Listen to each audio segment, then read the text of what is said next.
Stop hitting me! Help, Mr. Edgeworth! Yo. Cease and desist, you beast! Yo! She's getting beat on. Damn! Somebody help! So this is Knight's cell. When do you think he was brought in, Mr. Edgeworth?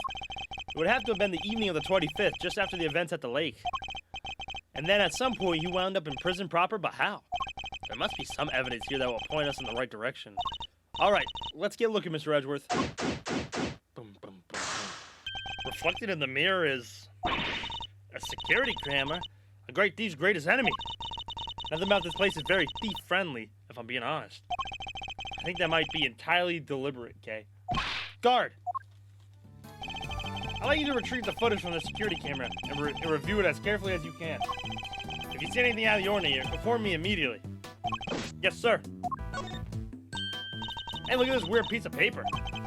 There's some sort of grid on it. Let's take a closer look.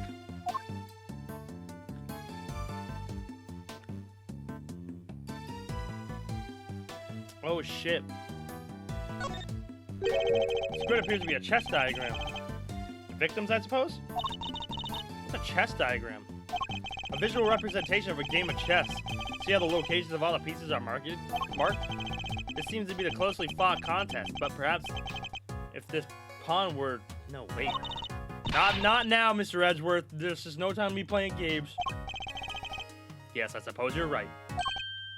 This isn't the first time I've seen this configuration of pieces. It's from a different perspective, but it was definitely from the same game. Perhaps it'd be wise to take another look at the evidence in my possession. Eureka! This chess game. I've seen it before. Enough with the chess chat, Mr. Edgeworth. We're supposed to be investigating here. Focus! I am investigating. This particular bit of chess chat could prove to be vital now. Take a look at this. Can you tell me what it is? It's a chess set we saw in Mr. Candace's cell. But, I don't really know the rules of chess, so... The rules of the games are not important here. What is important are the positions of the pieces. Compare the ones in Mr. Candace's cell with these. Do you notice anything? Ah!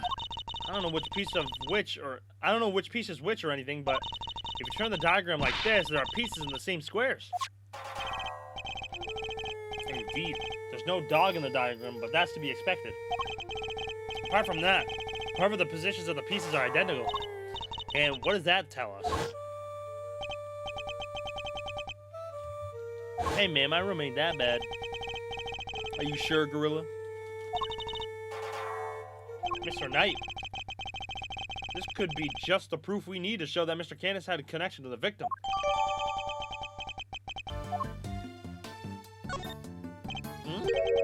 There's something different about this spot here. This part of the floor is weirdly clean. Did somebody wipe it down or something?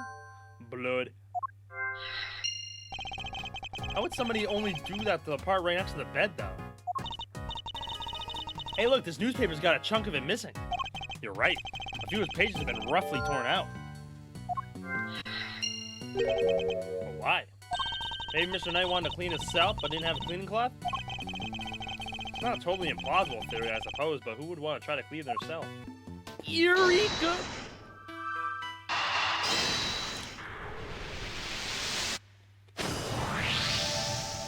This part of the floor has been wiped clean.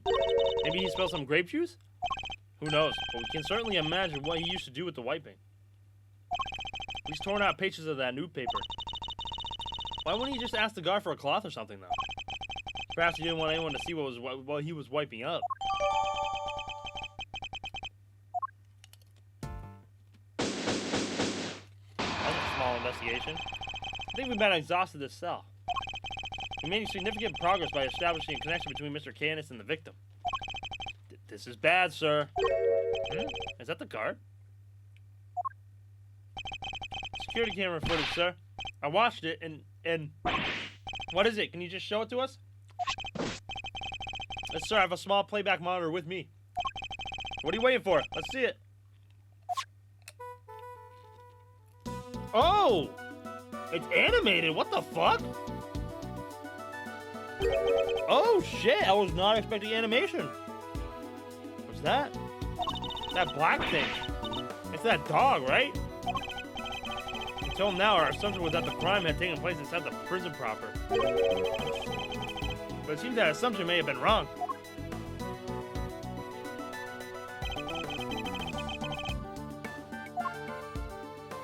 Take that! Right here in the detention center. And the perpetrator was indeed Mr. Candace's dog. This is just the evidence we need.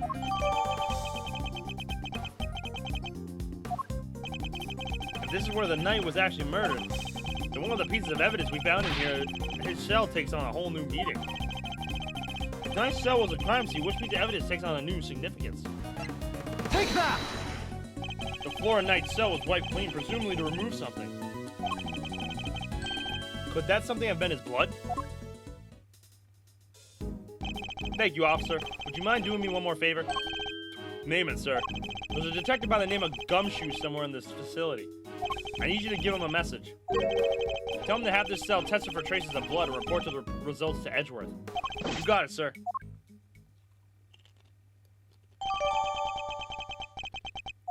Now I can really go after that Candace guy, right, Mr. Edgeworth? No, not yet. We still don't know how Knight and the dog moved between his cell and the prison proper. Right, so that's what we need to figure out next.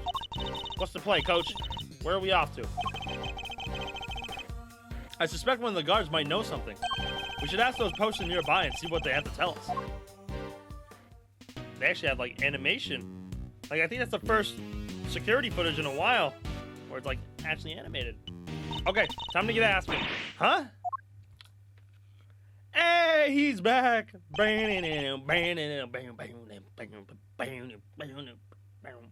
Ay-ya!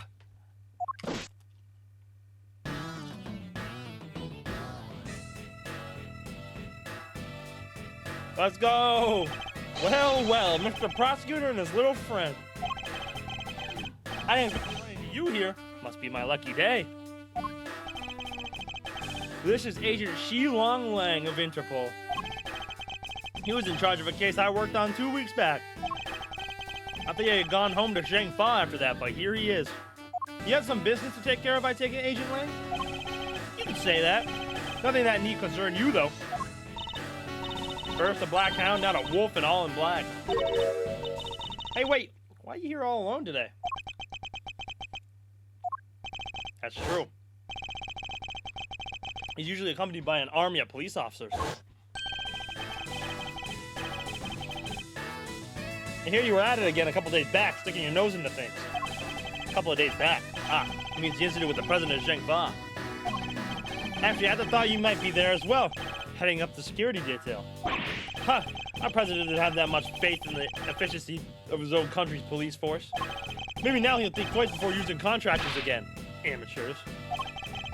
Agent Lang doesn't have much faith in the prosecutors or the courts to do their jobs right. Which is why he's so meticulous about investigating with his hand-picked cream-of-the-crop officers. Indeed. No doubt things would have turned out differently had you and your men been in charge. My men, huh? Yeah, those guys aren't around anymore. What? They're not? It's funny, isn't it? I'm a real lone wolf now. Wow. What are you saying, Agent Lang? What on earth happened? I told you. It doesn't concern you. See you around, Mr. Prosecutor. Damn. Wow. He seemed not okay. Yes, and I would very much like to know why. But there's nothing we can do about it right now. We'll worry about Agent Lang later.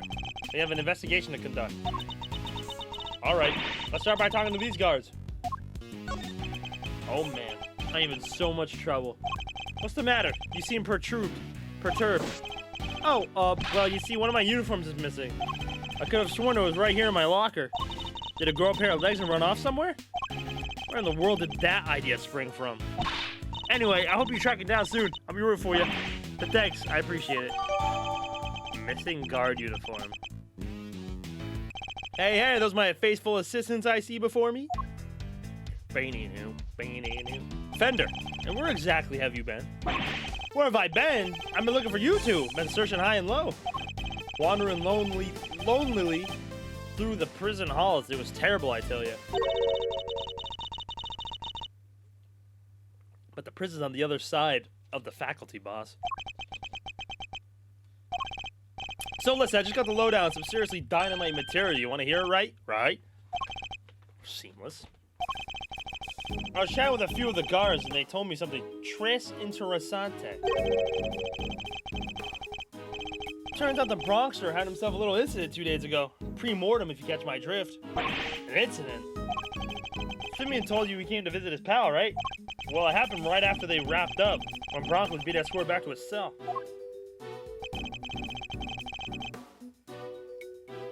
It was just one guard, and he was handcuffed, obviously. They made it back, and the guard was taking off his cuffs when the Bronxer clobbered him, knocked the poor guy out cold. Sounds like it might have been the prelude to a jailbreak, because when the other guards showed up, they couldn't find their comrade's keys. Were there any rumblings about Knight attempting to escape? That's the bit that fries the old noggin. There were none. He just sat in his cell, then turned up dead. And what's more, he swore right to the end that he never stole the keys. They turned his cell inside out, too, but no dice. The guard who was struck, what did he have to say? Nothing. Poor guy was still out when they took him to the hospital. Word is, he's still there. So there's nobody around to tell us what really happened. Mr. Knight's cell key. What the? It's you losers? Oh, that's all we need.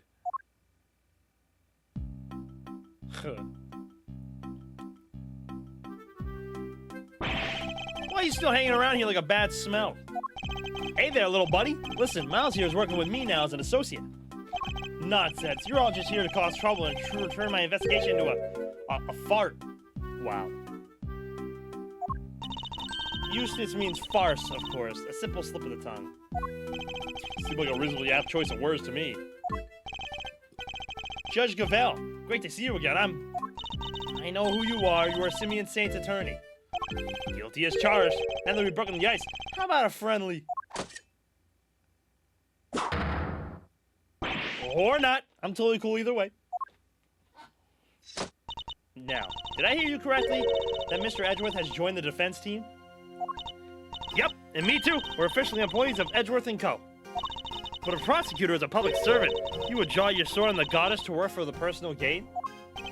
It's not a problem if I'm not getting paid, though, correct? Exactly what he said. Miles here is just a volunteer. We're all about pro bono stuff over at Edgeworth & Co. How wonderful. So you all work without reward. The goddess would surely approve. Yeah, I'm a regular philanthropist. Judge Gavelle. I was hoping to ask about the grounds for Simeon Saint's arrest. That information is on a neat... Is that a challenge I hear? No, I was just asking Judge Gavelle. I'm always ready for a little verbal combat to show what it takes to be a real winner. How is it a verbal combat if you won't let me speak? Still, this could prove useful. Fine, we'll do as you suggest. Now, if you could begin by telling us why Mr. Saint was arrested. There will be no need for that. Eustace, we should... Not now, Gavelle. Watch and wonder. As I put this pathetic prosecutor in his place, he's going to run rings around me. I think you meant to say that you would be the one running rings around me. And I will, so badly that your ears will be ringing. Prepare to be humbled, Edgeworth. This little kid, Doug. It's just his stupid music. Want to know why I arrested that man? It's simple. Simple. I found the evidence. Evidence of him all over that thing. How's that for some winningly inconvertible conclusive proof? And who saw the truth first? Why, me, of course. Winner by name, winner by nature. Where do I even begin? Look at you, utterly lost for words in the face of such mastery. I'll take your silence as yet another win. Honestly, does he ever shut up? You said that you were the only one who you said you were the one who arrested Mr. Saint. But do you even have the authority to do so, Mr. Winner? Well, obviously it was the police who actually arrested him. But I told them to do it, so they can claim the credit, don't you? Of course that's what he meant. Oh, God. This is clearly going to take a while. A shame, really.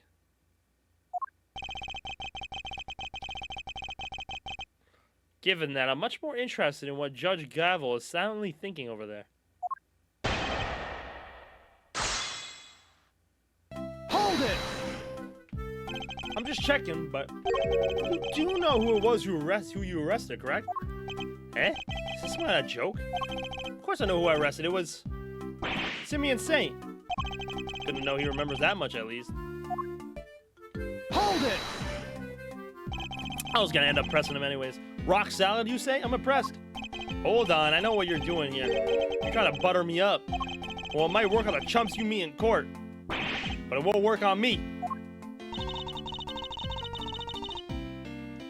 The evidence we found is certainly rather damning for Mr. Saint. Perhaps you should tell Mr. Edgeworth about it, Eustace. Damning is right, and it was on the strength of that evidence that I decided to arrest him.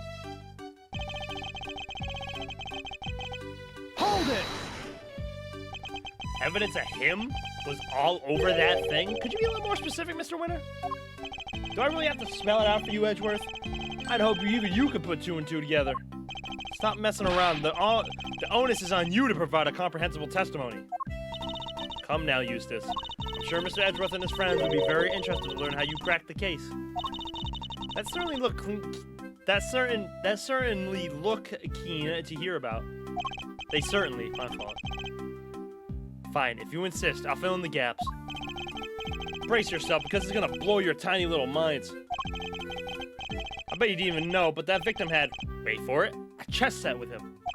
And that chess set was covered in the fingerprints of a certain Mr. Simeon Saint.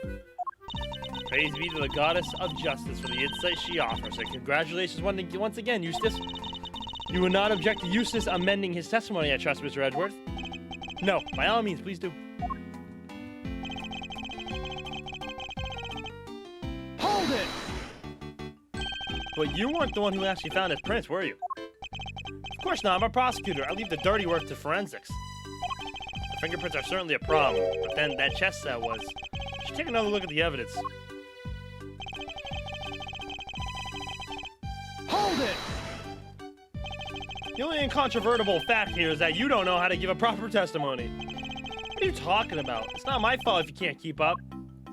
Perhaps I could be so bold as to offer some additional details. The old fingerprints found at the scene belong to the guards, the prisoners, the victim, and Mr. Saint. And I think you'll agree that Mr. Saints were the only prints that had no business being there. Yes, exactly. Now do you get it, Edgeworth? I do, but I'm not so sure about you.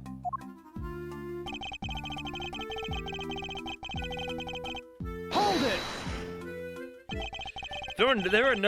If there were other prints at this crime scene, shouldn't those people be suspects too? Other people? I don't think so. And why not? Had Mr. Saint's handprints not been found on the chess set, those others would indeed have been suspects.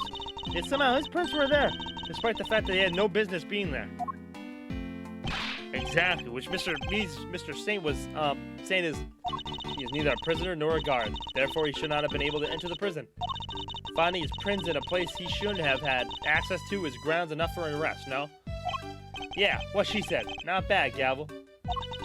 You are too kind.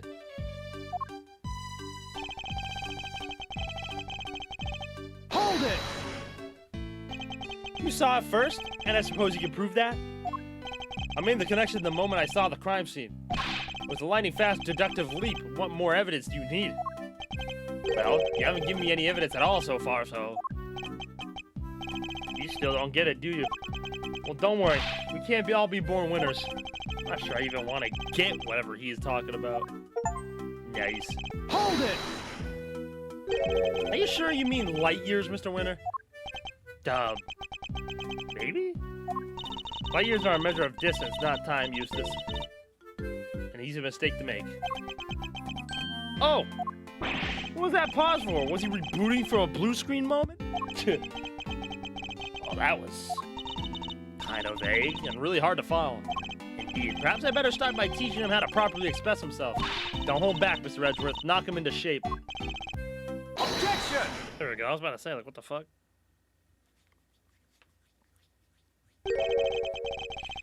So the fingerprints on the chess set are the ace up your sleeve? And I got kicked off the case for this? For this kid? Really? The what up? Why? What? Oh, yes, the chess set up the ace's sleeve. That's right, Edgeworth. Got a winning hand as usual. Only your winning hand is a busted flush. For you see, it was Simeon Say who brought that chess set to the victim in the first place. Therefore, it's only natural that his fingerprints are all over it. That took a while for it to sink in. In conclusion, those fingerprints aren't proof of anything, and Mr. Saint's arrest was premature. Premature.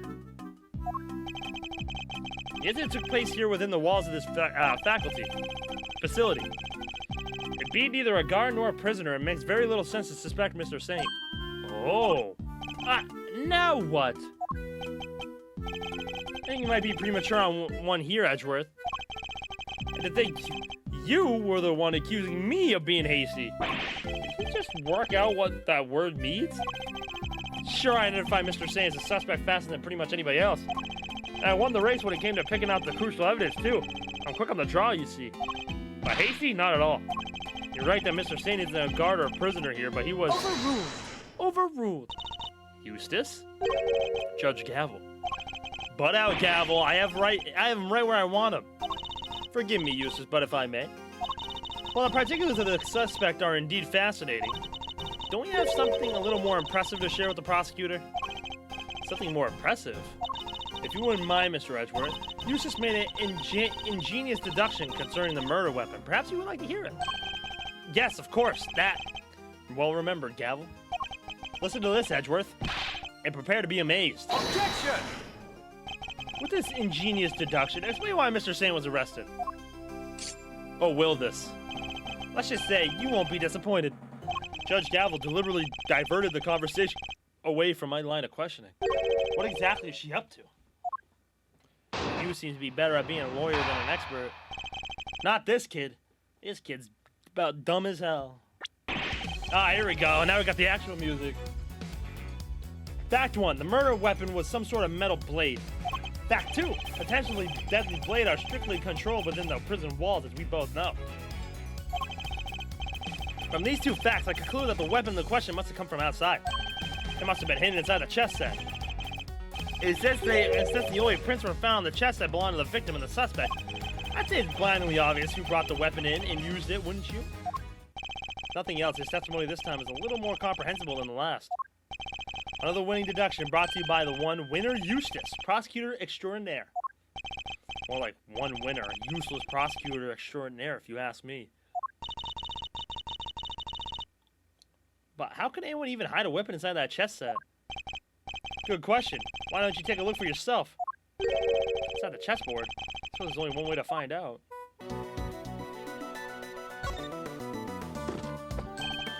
What?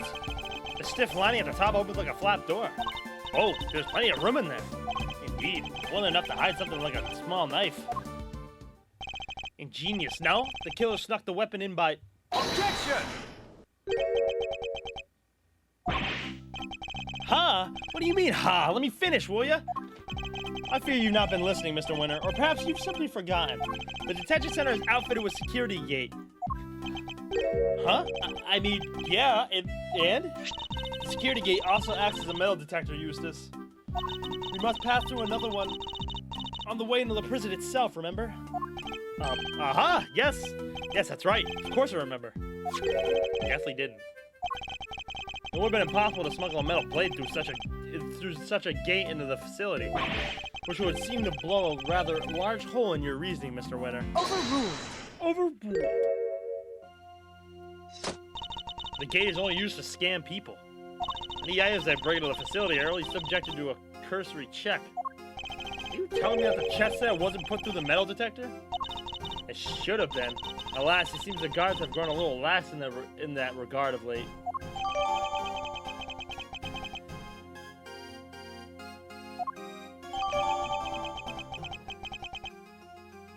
Yeah, I wonder how that happened. Very good. Thank you, Gavelle. It was my pleasure. Now, Mr. Edgeworth, if you would be so kind as to begin your cross-examination. Cross-examination? It's like she's holding a trial. Well, no matter. Let's see how well this ingenious deduction of Mr. Winters holds up, shall we?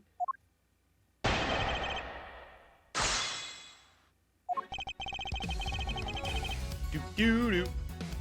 Do-do-do. Hold it! Fucking love this song. A metal blade, you say? Fletcher, do you know the name of this one? A metal blade, you say? And do you have any evidence to support this? Ha! You mean you didn't even look at the victim's injuries? Why am I not surprised, you third rate? Wow. I literally just got called third rate by some kid. The fatal blow was a stab wound to the neck. And it was delivered by a knife-like blade. That much is absolutely beyond doubt. It appears that they're not yet aware of a certain other piece of information. Lots for words, are we? Now just keep going, my brilliant deductions don't end there. Hold it! The fact that such objections are strictly controlled doesn't mean they're actually forbidden. Well, no. I mean, some of the prisoners used scissors to cut the animal's hair, and that avenue of inquiry was conscientious. Oh my god, I don't know how to pronounce that, my fault. Pursued, as you no doubt recall, Eustace. One of those Presto themes, I don't know these ones. Alright. Presto, I'll just keep that in mind. Yes, only one bladed object had been signed out by a single prisoner at the time of the incident. The item was tested for traces of blood, but none were found. I suppose he's referring to the scissors Mr. Selby was using. So there's no way the blade in question came from the inside the prison. Hold it! Outside? What does that mean exactly? Huh! The opposite of inside, you numbskull! Was that an attempt at a clarification or a put-down? Because it clearly accomplished neither. What Eustace used to say is that it must have been brought in from the outside of the prison by Mr. Sawin. By Mr. Saint. Honestly, Edgeworth, if you haven't figured that out by now, then you're an even bigger loser than I thought. The feeling is mutual, believe me. Mr. Saint clearly brought the murder weapon into the prison. The question is, how? Hold it! But no murder weapon was found at the crime scene, and there's nothing inside the chessboard either. I'm curious, Mr. Winter, do you also have thoughts about where this weapon might be? Well, the perpetrator must have hidden it somewhere in the prison. Is there a problem with this claim? Yeah, there's a problem. They hid it somewhere inside the prison? That seems unlikely. In fact, I can prove that's not the case. My evidence suggests that the murder weapon isn't hiding somewhere in the prison. Take that! Shaking my head. I'm starting to worry about your memory, Mr. Winter. Didn't you and the good judge search the prison with Warden Lagarde? And didn't you fail to find a likely murder weapon? Oh, shit! Boom! Damn! Well, yes, but I guess we just missed it, that's all. Wow, way to undermine yourself. You saying your search wasn't entirely thorough? You, the so-called winning rookie? Stop making fun of me. Eustace. Calm yourself. Breathe deeply. Do not allow your opponent to get under your skin. You're right. I'm a winner. Why should I let a third-rate loser like Edgeworthless here get under my skin? I'll thank you to leave my name out of this. Well, I'm Kay Faraday, and I am A-OK. Now you two, please. Looks like it's simple. Since my first-rate investigation didn't turn up any weapon, it means there wasn't one to find, which leaves only one possibility. The murderer took the weapon with him when he left the prison. That's why we couldn't find it when we looked, obviously. Objection! What are you proposing is impossible? And this proves why the culprit couldn't possibly have taken the weapon out of the prison with them. Take that! More memory trouble, Mr. Winter? Now you're forgetting things you yourself said. Are you making fun of me again? Oh, so you remember what I said. Perhaps you might have been better served by remembering this. What's that? Oh my god. Wait, does he seriously not remember? It would certainly seem that way. There was a security gate at each entrance to the detention center and the prison proper. Coming from the prison, anyone leaving the facility would have had to pass through both of them. 2 gates, both fitted with metal detectors. Oh wait, now remember. Looks like he got his memory back. So as you can see, there's no way anyone could have taken a weapon out through both gates. And therefore, there's no way the murder weapon could have left the building. In which case, Mr. Edgeworth, perhaps you would care to tell us where you think the murder weapon might be. It is still here on the premises. That's the only plausible conclusion to be drawn. But we searched the prison from top to bottom and couldn't find anything. Because you were never going to find anything to begin with. Now when you were laboring under the misconception that it's a blade you were looking for. Yeah, we know the truth about what happened to Mr. Knight. We've seen it with our own eyes. That is quite a claim. I assume you have the evidence to support it? Don't show it. Don't show it. What is the weapon that was used to commit the crime? Take a look at this, Judge Gavelle, and the weapon was used in this case will become clear. Take that! This is footage taken from a security camera trained on Knight's holding cell. Now watch it for yourselves and see.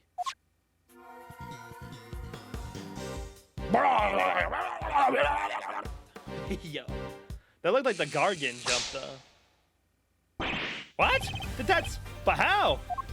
And that's definitely not the big-ass dog either. More than sufficient proof of how he really died, wouldn't you say? Yes, it is certainly significant.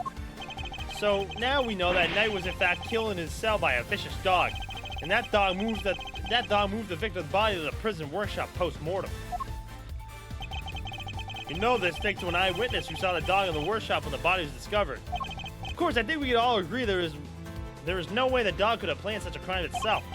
Indeed, I fear it may be his handiwork after all. Overruled. Overruled. That's quite enough of that, Mr. Edgeworth. Judge Gavelle? You are correct that this footage is an important piece of evidence, but it also raises an important new question. A question that I suspect you have also been asking yourself. She's right. There is one major problem with my version of the events. The black dog, the one that belongs to one of the inmates. How did it move between the holding cells and the prison proper at will? Oh! How do we answer that one, Mr. Edgeworth? The truth is, I don't know yet. Of course not. Can it, Wonder Boy? You don't even notice there was a problem. Overruled. Until the defense provides an adequate explanation, the court cannot accept your line of logic. That is all. This court is adjourned. But wait, there's still so much more to explore. Overruled. Yo, bro, she's overruling a lot. Court is no longer in session, Mr. Edgeworth. If you would be so kind as to leave the courtroom. The court was never in session in the first place. Once again, this court is adjourned. Objection! We may not have all the answers yet, but you haven't explained anything either regarding Mr. Saint. What do you mean?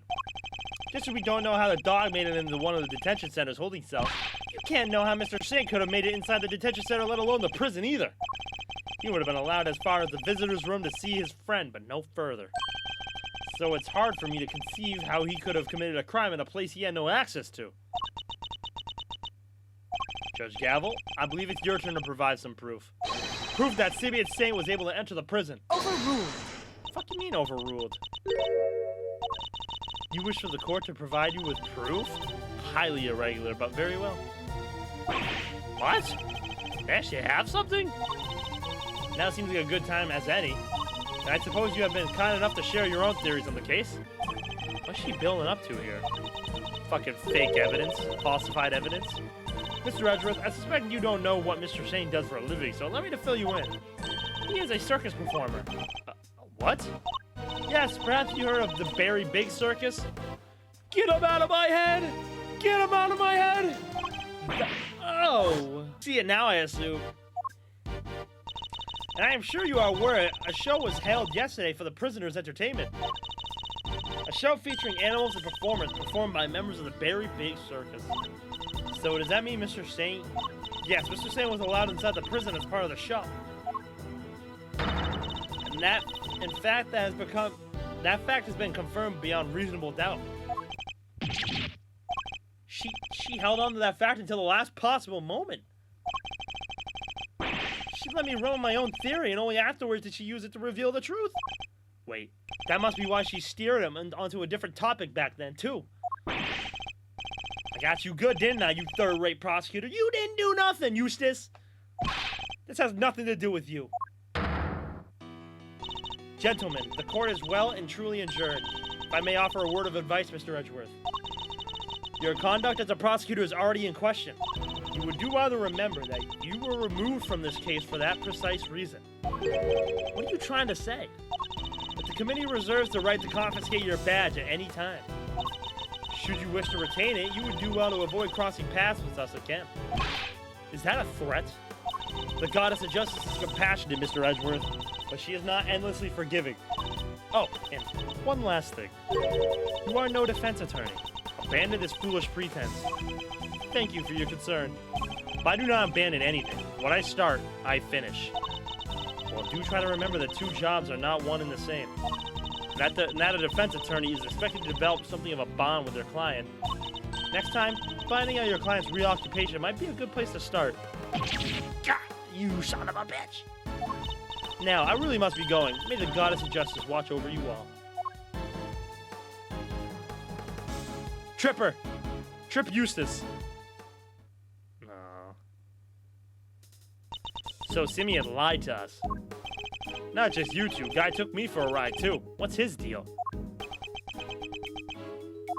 Whoa, whoa, whoa! You're not having second thoughts about all this, are you, Milesley boy? Sure, Judge Gavelle is a tough cookie, but that doesn't mean you can't just give up the ghost. The defense never rests, as a wise man once said it. That goes for associates, too. Don't worry, Fender. I have no intention of resting. Nevertheless, our assumption that Mr. Saint couldn't have entered the prison has been proven false. Which means we'll need to restart our investigation from square one, I'm afraid. You withheld information from me. Why? Beep! I didn't withhold anything. Or at least, I didn't mean to. Okay. So you are a member of the Bear Big Secrets, right? No. I mean, yes, but no. I'm not really a member. I'm still new. That's irrelevant. You're still a member. Oh, damn. Oh, damn. Let's try this again. Why didn't you tell us? Because it would have looked so suspicious, me being a performer in the circus show. And me being friends with Bronco.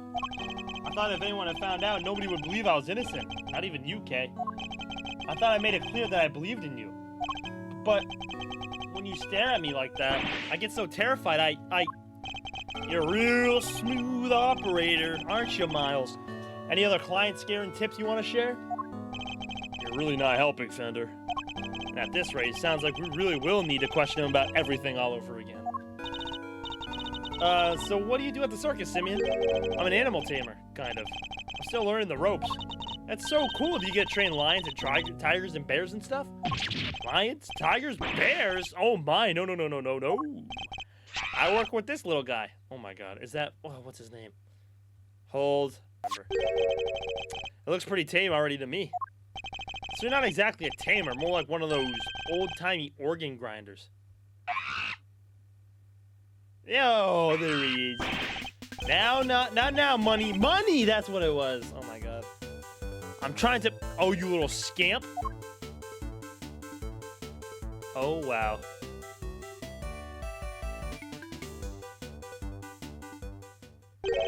Something tells me it's the organ grinder who's being monkeyed around. Yeah, I remember because his guy got canned. When we spoke to you before, you said you worked at a company. I was telling the truth. The circus really is a company. We all have titles and everything. The ringmaster's the CEO, and I guess you can call me a gopher. I even have a line manager. She's head of the animal taming department. It's part of the showbiz division. She's such an inspiration. There isn't a creature in the world she couldn't convince to do her bidding. This music sucks. Even Miles here? I just see somebody whip him into shape. I am not some kind of creature, Fender. So this line manager, was she working with you on the show? Yes, it was just us two. It wasn't all that big of a job compared to what we normally do. She's usually the one performing on stage. I just do all the monkey work. But I did have a bit of a part this time. So only 2 members of the circus are relevant to this case.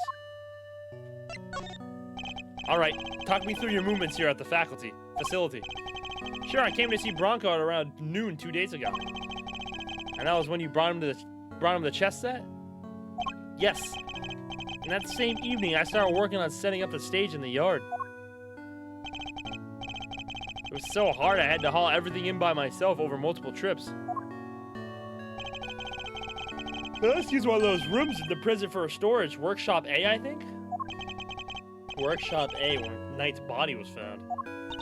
You mean your boss didn't help you? Oh no, I could never ask her to schlep all that stuff around. Like I said, the monkey work's my job. Once it was all set up, we did a run-through, and it must have been, midnight by the time I left? The next morning, I was back and ready for the show, which started at 8 a.m. Then we performed till 10? Mr. Say was the only one to have entered the room where the body was found. And Knight's body was found immediately after the show had ended? Do you have any idea why you were arrested? Why so quickly? I've never seen a guy get booked so fast. Surely even little Winter wouldn't just pull somebody in on a hunch. Never underestimate the power of an underdeveloped intellect. I think I might know why. When I was moving all this stuff, I went to go see how he was doing. Bronco, I mean. You went to the holding cells on your own? Tell me you had a permission. No, it wasn't a formal visit or anything. So I just sort of snuck over and hoped no one stopped me. But you just seen him earlier that same day. Why take the risk? I've known him since we were kids when both of us were all alone. He doesn't have any family, you see, just like me. I know he'd be feeling lonely, that he wanted somebody to talk to, so I had to go see him. You don't have any family? For a while, I had my dad, but he passed away when I was a little kid. Losing one father as a child, I know that pain all too well. Poor Miles, bruh. Poor Miles, bruh. Or lost his dad mad early. And to his mentor, no less. He's just like you and me, Mr. Edgeworth. Oh, and Kay, too.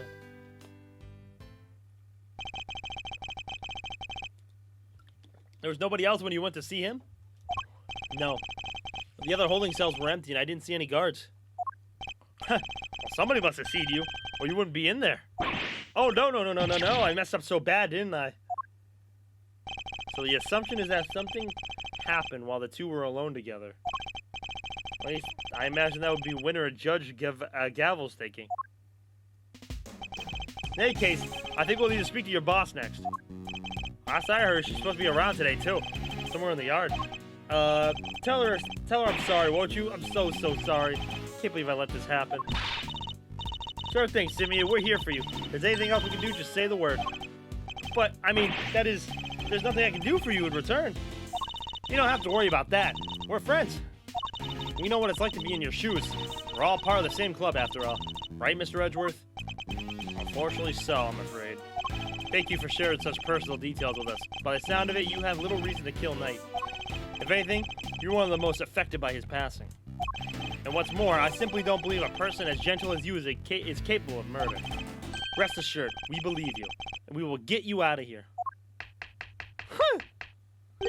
Well, what do we have here? A gosh darn defense attorney. That's what. Bravo, big guy. I can't believe I'm saying it, but you even reminded me of your old man for a moment there. I did? Aw.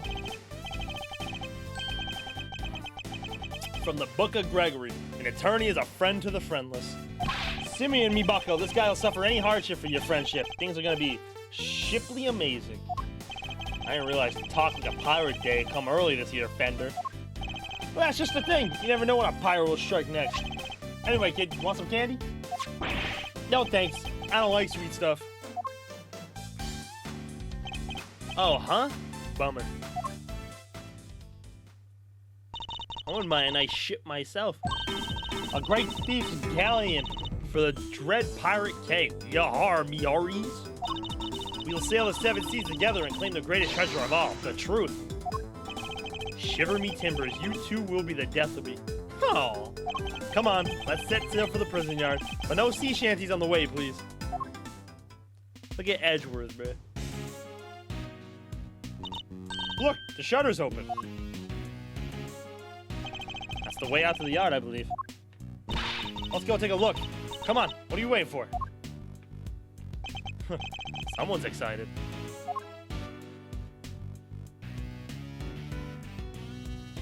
So this is the famous yard. Circus performance was taking place here just before the body was discovered. Check it out! It's like the backdrop to some epic festival.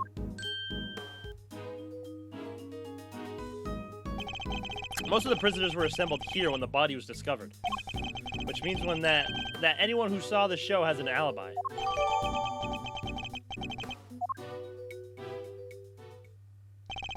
All right, time to take a look around. Kay? Oh boy. Stop hitting me! Help, Mr. Edgeworth! Yo. Cease and desist, you beast! Yo! She's getting beat on. Damn! Somebody help! Stay, Azia, stay! Damn! Who's that? It's her. Oh, you found a new friend to play with. Good for you, girl. Play with? Your outfit nearly ate me. No way, she never do a thing like that. Azia doesn't even bite, right? It's not very often. So she does have a taste for human flesh. How'd you like meeting a real live elephant up close? Aren't you glad you did? Yeah, glad I didn't die.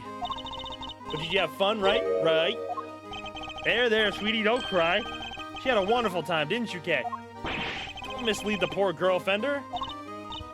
She did? Oh, I'm so happy. Here, let me make it up to you. How about a hug? Yo, what is up with this guy and hugs, bro? Keep your trunk to yourself. Aw, another new friend. Isn't it just the best day ever? I am Associate Defense Attorney Miles Edgeworth. Oh my gosh, I am so sorry. I haven't even introduced myself. I'm Regina. It's so nice to meet you. I'm Kay, Great Thief Extraordinaire, Mr. Associate Defense Attorney's Great Associate.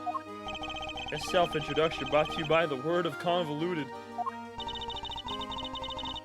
And your elephant's newest friend is Mr. Fender, the defense attorney. Oh, she's not Eddie elephant. That's Azia, the Asian elephant. Azia stopped the second you told her to. You really have a way with animals, Regina. Well, I wouldn't be much of an animal tamer if I didn't. What? So you're Simeon's boss? That's right. Regina Barry, head of the Animal Taming Department, Showbiz Division, Barry Big Circus. It's so lovely to meet all of you. Pleasure's all ours, Madam Mosalil. Name's Eddie Fender. I'm a bit of an ace attorney. So much for whipping me into shape. Yes, she's perfect. What are you muttering to yourself about, Kay? That positivity, that charisma, that energy. Regina, you make a perfect partner in crime for the Great Thief Yalagarasu. Great Thief? That sounds like fun. My animals and I have stolen the spotlight quite a bit in our time. That's the one thing we don't want to steal. Gotta keep it on down low, all stealthy ninja-like. Where's the fun without a show? The down low sounds like it might get me down. Bummer. I think we've got a fundamental difference of opinion going on here. It would indeed appear that negotiations have broken down. Maybe next time, kid. Well, Mr. Edgeworth, let's get cracking. Too bad we can't see much of what's beyond that metal fence, though. Indeed. And we're in sore need of information in addition to evidence. Therefore, we should make an effort to talk with any persons of interest as well. Why are you out here, bruh? Fuck you want? Ah, Mr. Attorney, sir. And how are you today, if you don't mind me asking? Today? We just talked to you earlier, Mr. Sawit. Oh heavens, I do apologize. Ever since I came to call this place home, been working my interpersonal skills, you see. In order to be as annoying as possible. I'm certainly helping out with the circus show stage teardown and clean up. But if you have need of me, I'll do my utmost to help. I'm just chipping in, doing what I can, model prisoner that I am. Yes, my stay in this prison has seen me reborn. The Frank Sawit you see before you was a changed man. A changed man. Who targets the recently deceased? No, you must understand. That was just a moment of madness. A moment of madness. Ugh. You're a disgrace to all thieves everywhere. You're right, of course. I can't deny it. I still have a long way to go. As a thief? Anyway, as you can see, I have a shiny new bracelet now. So it's the straight and narrow for me. Like I say, I'm a model prisoner. Not that a real model prisoner would need to keep me telling me that. I'm doing everything I can to prepare for my eventual return to society. Yeah? You even skipped the show to focus on your training, didn't you? About the Black Hound? Alright, bet. That's right. Only two inmates were absent, Sawit and Canis. Why didn't you tell us about Mr. Canis sooner? Ah, that. Look, I think there's an inmate in this prison who'd talk about him if they didn't have to. He's a real one in charge around here. He didn't hear from me, but, well, I guess it comes with being the fixer. The fixer? Yes, anything you need, he can get it for you. How does he get away with it? I'm not sure, but he's the only one who does. I heard he has a secret way of getting things into the facility. I imagine the fixer affords Canis certain privileges. Not that I concern myself with such things anymore, of course. I'm far more interested in perfecting my mud pack application technique. What are those mud packs exactly? They're a special type of mud treatment, rich with minerals that works wonders on their coats. They're practicing on the animals here in the prison. I hope to treat them all eventually. Speaking of mud, that reminds me of a certain piece of evidence. Maybe you try presenting it to him. That's the rubber glove I dropped. Would you care to explain why it's so dirty? Oh, of course. That mud from one of the pet treatments I've been practicing. I was giving one of the animals mud pack right when the incident happened. I see. Around what time would this have been? The show had already started, so 9 a.m. perhaps? The thing is, the more mud I applied, the more in the zone I got. The darker the animal's fur became.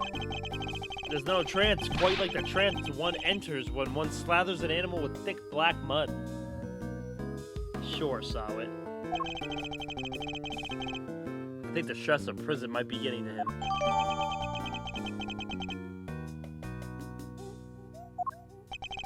Of course, it's all thanks to the warden that we have access to such wonderful distractions.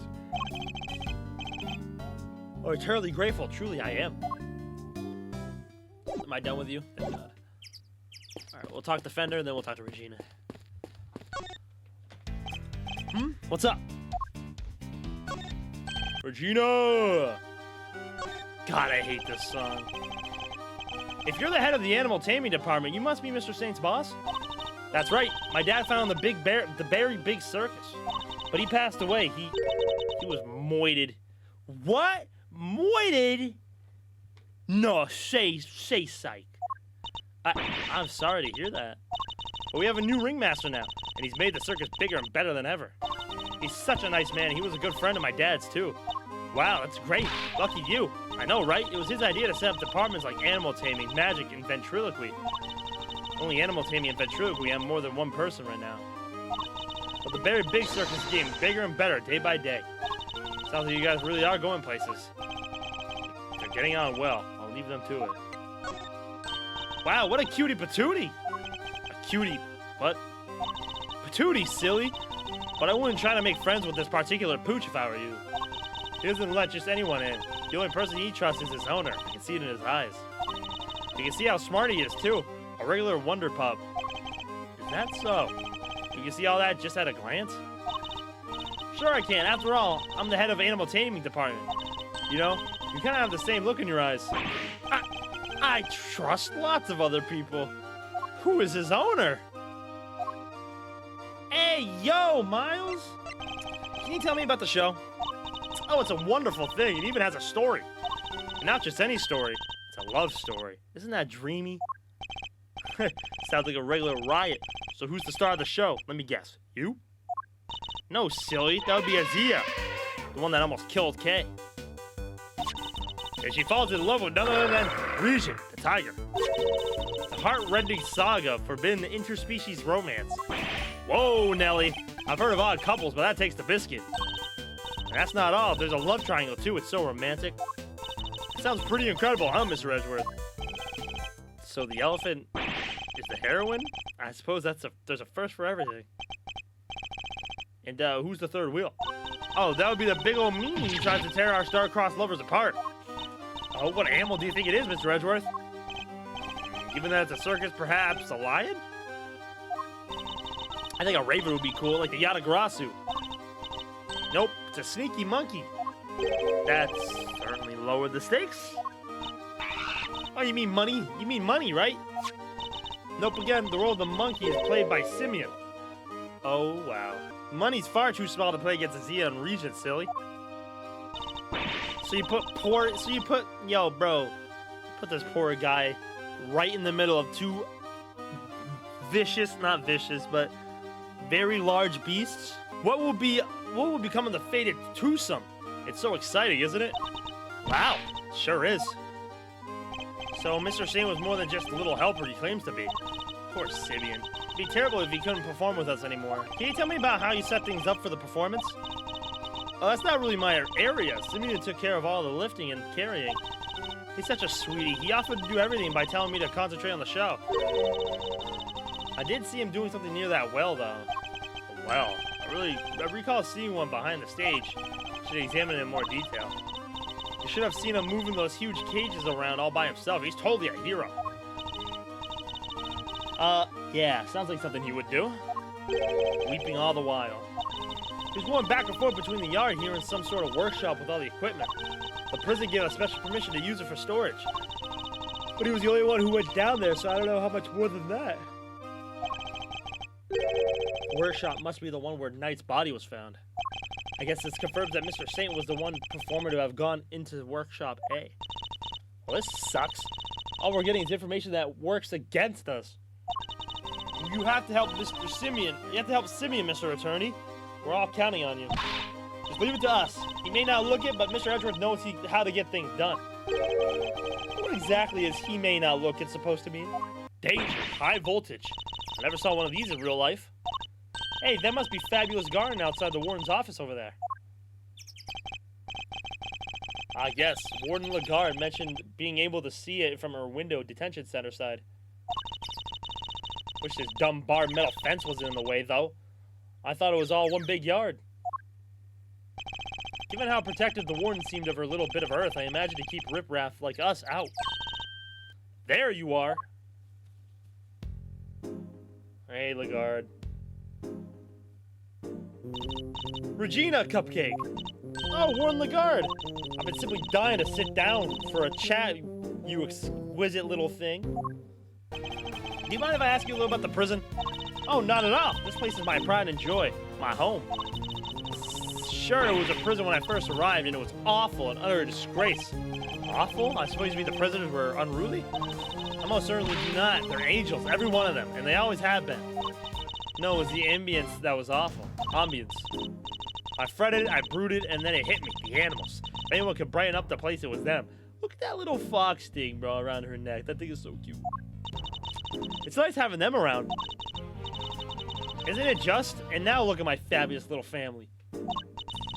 Why, my darling Frankie is the very picture of rehabilitation. Except when he's rifling through dead man's pockets.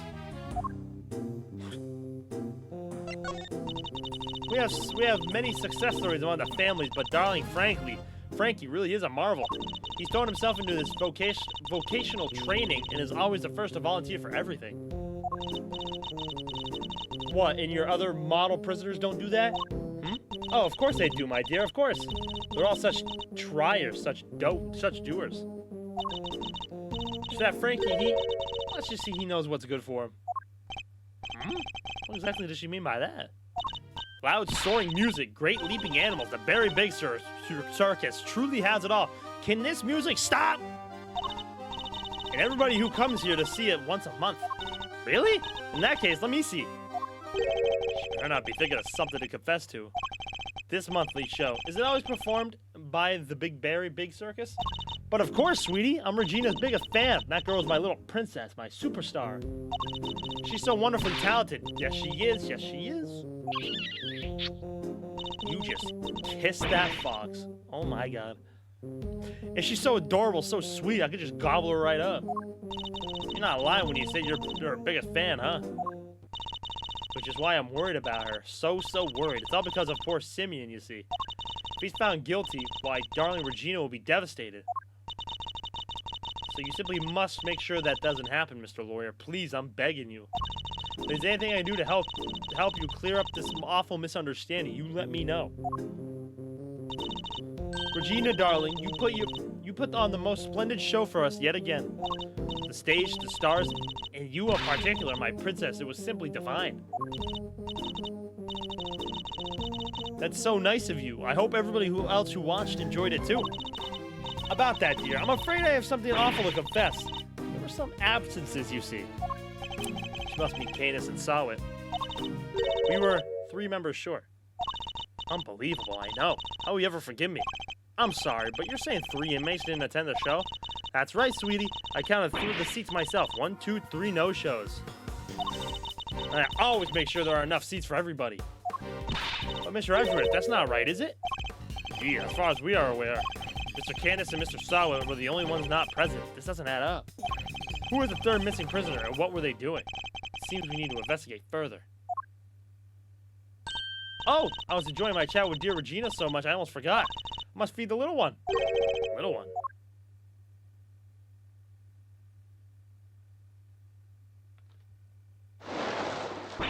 Yikes!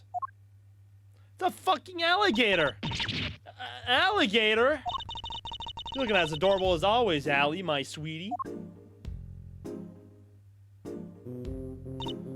Ah, she's so pretty. What a cute name. Yes, Allie the alligator. Isn't she a darling? She's my favorite. Aren't you? Yes, you are. I'm so jealous. Can I pet her? Of course, princess, of course.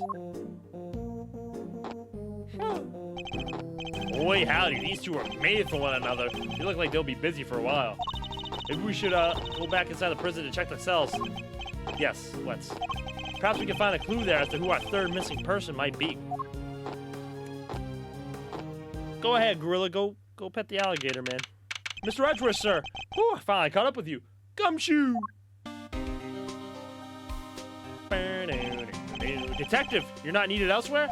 No, the judge and the kid aren't here yet. Oh, and I got your message. So you searched the victim's cell? Did you manage to turn anything up? We struck gold, sir. Well, blood anyway. It was right there on the floor.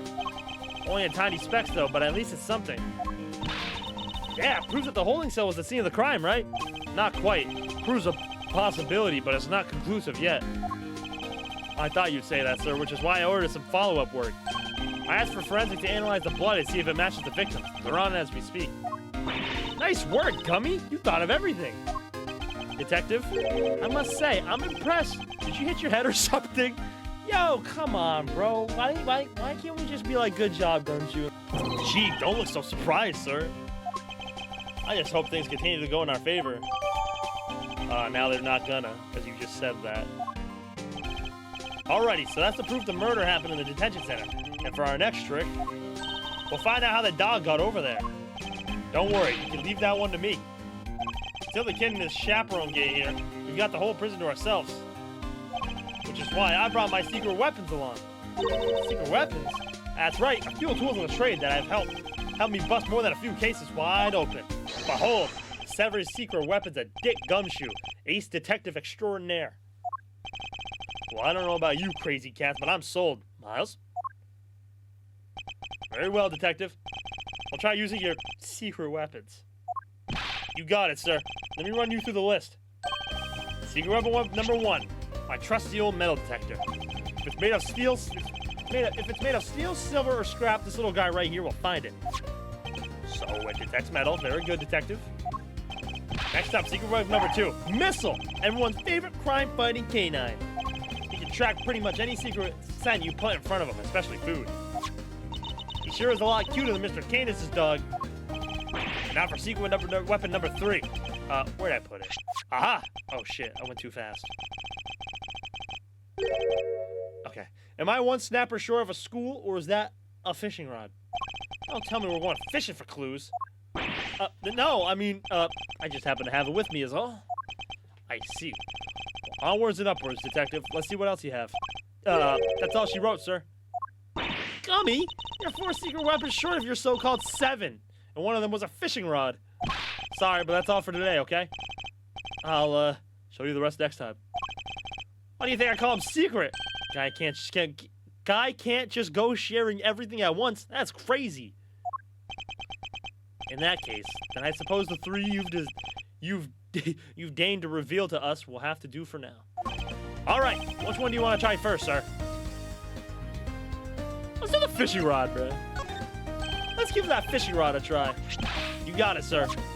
There's a pond in the prison yard. We may find something helpful lurking in the depths. Yes, sir, leave it to me. Detective. You're not gonna believe this, sir, but I had something big for a moment, and then it took off with the bait and my fishing line. There's a real whopper lurking in those waters. Come to think of it, there's an alligator living in that pond. Probably shouldn't tell the detective that he nearly lost more than just his secret weapon. Looks like the fishing rod won't be much use, sir. Let's try something else. All right. Hey, Missile, here, boy.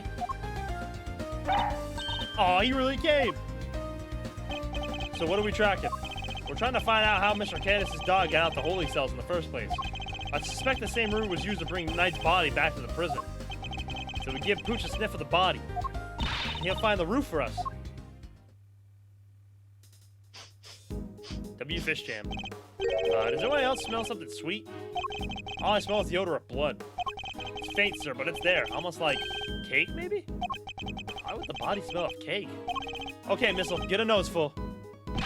Here we go. Follow that dog. That's the way to... He's headed for the maximum security. Uh-oh, he's going in. Then we'll just have to follow after him. Where'd he go?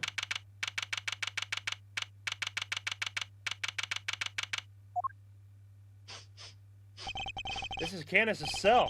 Well, the man himself is absent, it seems. Is he meeting with someone in the visitor's room? Do you think Missile's onto something? Shh. Looks like maybe he is. Damn. Is there something here? Let's get snooping, Mr. Edgeworth. What's the matter, boy? Wait. Is this cake what you were after? Damn. Whoa, down, boy. Stop that. No, you can't have it. Dogs can't eat chocolate. You know that. If you won't behave, I'll just have to eat it myself. Not bad. That's some real outside the chocolate box thinking there. Not sure everybody agrees, though. Gummy, I wanted some. Daring you both to assume the food in a prison is safe to eat. Well, daring or dumb. So anyway, it looks like it really was cake Missile was tracking. Talk about a waste of time. So we just got our dessert. We got our just desserts. But the little guy definitely capable, right? Sure he is. This was just a blip. He'll follow the right set this time, I promise. Seek, boy. Move it, move it.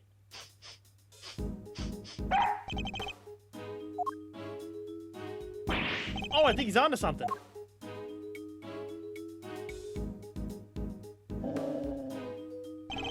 Whatever it is, it's in there. Mr. Carcerato's cell. We need to take a look inside. Detective, call the guard. Yes, sir. Thank you, officer. A question before we begin.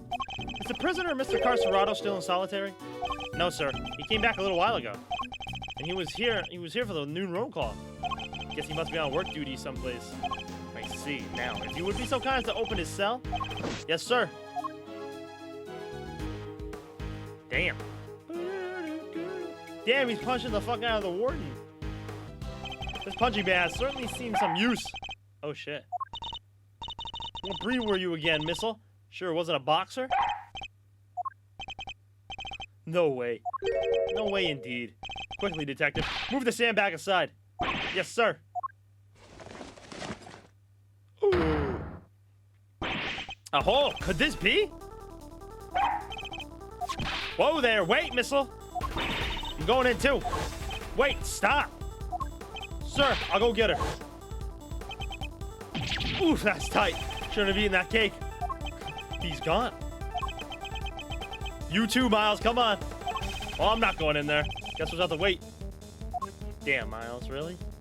Party killer. Hello? Kay? Are you alright? You're not gonna believe this, but we're in the detention center. The detention center? That hole, it's a tunnel that leads right into Mr. Knight's cell. Wow. What? Don't go anywhere. I'm on my way. Kay. Hey there, Mr. Edgeworth. Guess you could say we made a breakthrough. Quite. At least they came out unscathed, I think. Sir, the floorboards under the bed were torn up. So nobody decided to move the bed. So nobody saw that, right? You can't just, like, lower yourself down. Just like, not even, like, all the way. Like, just, like, squat position, bro. And just to see that, are we dead ass? So that's how they did it. There's no doubt about it. This must be the route we've been looking for. The corridor connecting the detention center of the prison is locked down by heavy security doors. But with the help of this tunnel, it can be circumvented. It was a sweet scent that started this whole search. Could it be? That the scent was in fact coming from Knight's body after all? Incidentally, Knight's body was covered in dirt. Dirt that might have come from being dragged through this tunnel. Okay, what was it like down there? Well, it was pitch black, so I couldn't see a whole lot. Luckily, my camera has a flash, so I took some photos. So let's see what you've captured. Look at that. Spoons, fork. Guess they were digging for them. That aside, are those footprints? Paw prints even, from a dog, perhaps? This is a vital piece of evidence. However, it begs something of a question. It does? Mr. Carcerado has certainly been making use of this tunnel, which means... Detective, we need to find out where Mr. Carcerado is immediately. My suspicions are correct. Huh? Aw, nuts! Aw, nuts! The guards were all alerted and they began searching for Mr. Carcerado right away. But after a thorough investigation of both the prison and the detention center, he was nowhere to be found. Well, have the police been notified? Yes, ma'am. We just finished, liaising with them a moment ago. They've set up a cordon around the entire facility. Good. Ugh, the first blemish on a prison's spotless reputation is always the ugliest. It would happen again, ma'am. It won't happen again, ma'am. A rather different war in regard to the one we've seen so far. Mr. Edgeworth, was it? I really can't thank you enough for finding that tunnel, darling. Sadly, it may have been a little too late. It seems it might have been already left. He might have already left the building. I'd say that's unlikely, Warden. After all, there's a security gate at the exit to the detention center.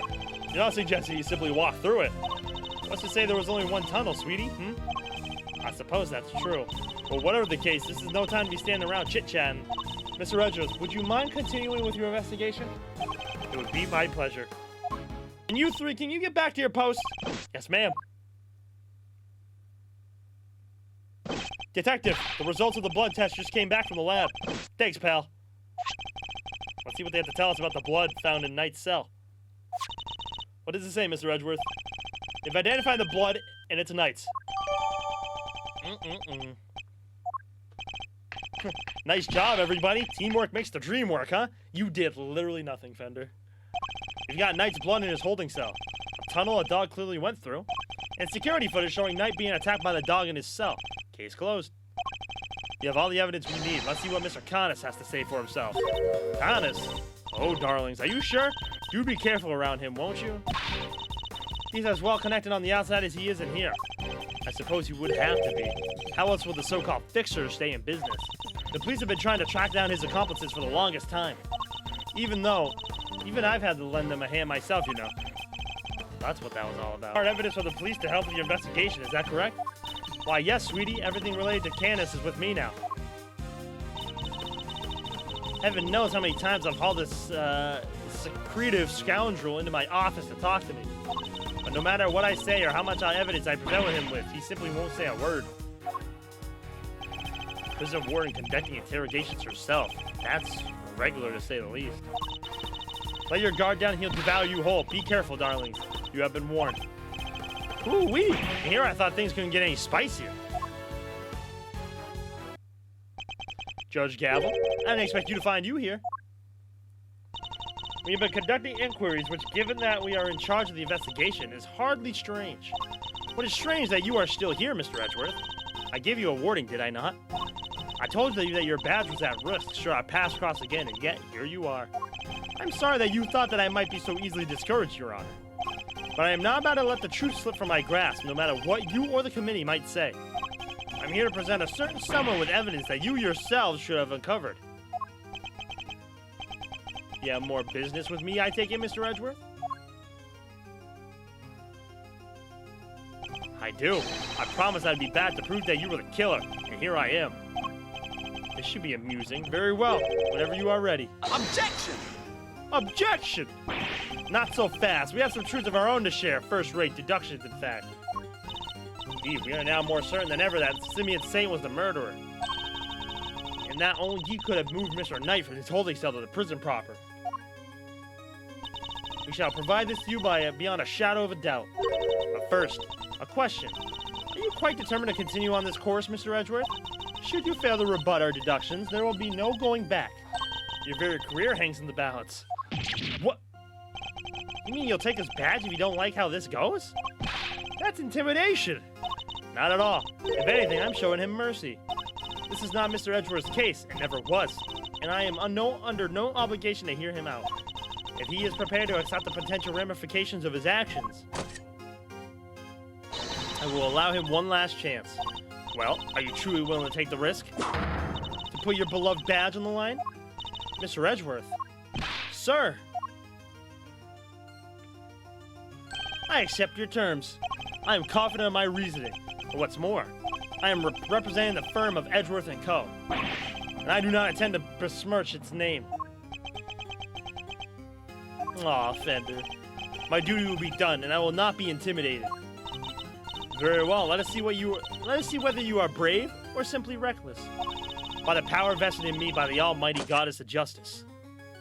Let this judgment commence. Eustace, if you will allow me. Fine by me. He's all yours, Gavelle.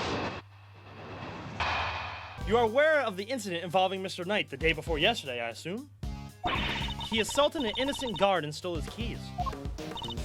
Later in the middle of moving a large animal cage, Mr. Saint stopped by Mr. Knight's cell for a little visit. That's when Mr. Knight stole out of his cell using the keys he'd stolen. He slipped into the cage and there he hid as he was wheeled to one of the prison workshops. Okay, well, I know where that is off. I figured she was going to bring up Mr. Saint and go into the Knight's cell. Yesterday, after you so kindly made us aware of the security camera footage, we decided to take a look at it ourselves. Perhaps you would like to see what we found? There's a still from the footage we received.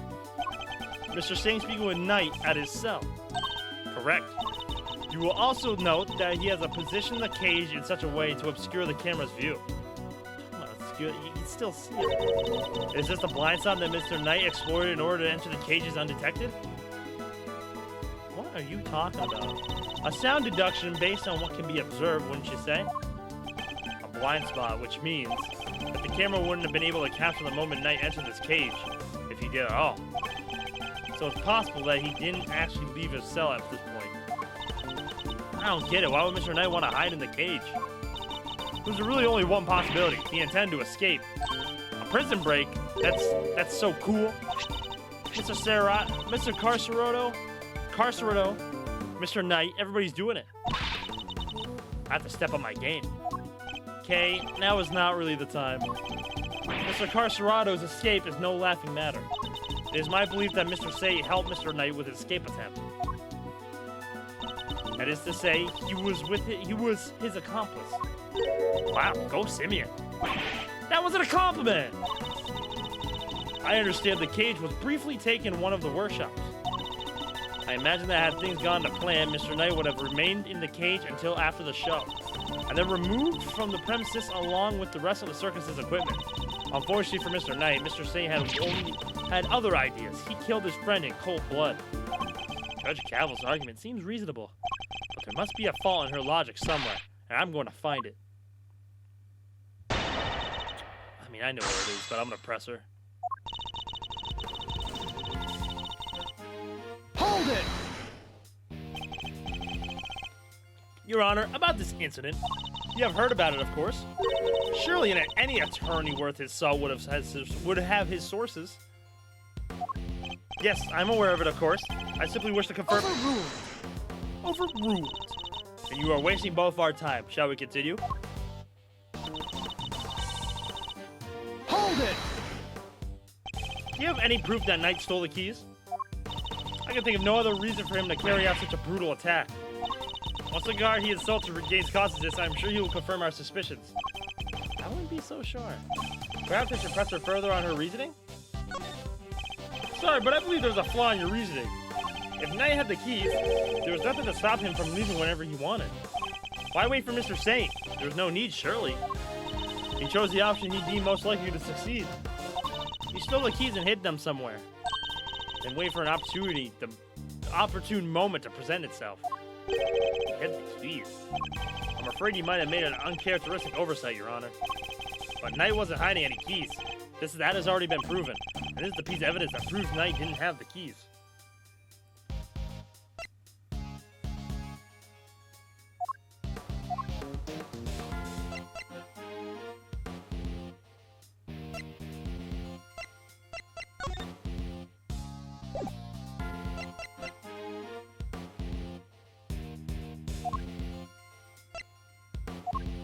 I guess it's just his body. It wasn't on his body. Take that!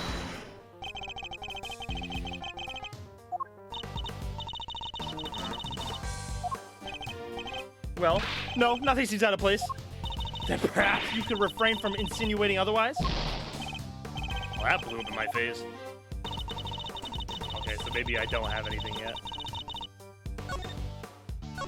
I'll hold up.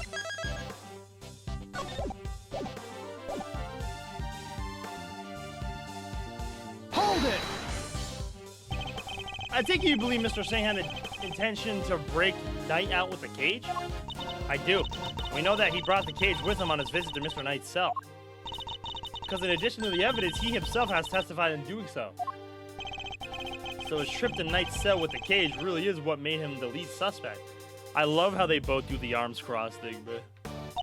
Yeah, but Simeon, he's just absent-minded. He probably forgot he even had the cage with him. Mr. Singh dragged an enormous cage all the way to the holding cells out of absent-mindedness? Mr. Singh dragged an enormous cage all the way to the whole holding cell in order to escape, to help someone escape. Which one of these interpretations sounds more logical to you? Gurk indeed. As it is a fact that Mr. Saint took a little detour to Mr. Knight's cell with a large animal cage. Hold it! Do you have any proof that Knight stole the keys? I can think of no other reason for him to carry out such a brutal attack. Once the guard he assaulted regains consciousness, I'm sure he'll... Okay. Back off.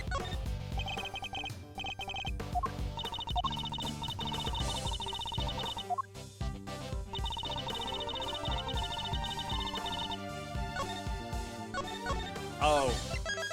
Never mind. Hold it!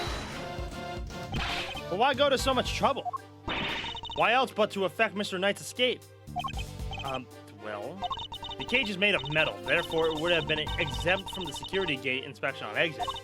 A fact Mr. Singh would have been well aware of, given that the circus visits every month. I don't have anything to counter that. With a tarp draped over the cage, he could have wheeled Mr. Knight out right under the guards' noses. I thought she meant that for some reason Saint was in the cage. Never mind. That is, had Mr. Saint not chosen a darker path instead, the path of murder. Crime which cannot be allowed to go unpunished. She says that Mr. Knight stole the keys, but didn't he deny that?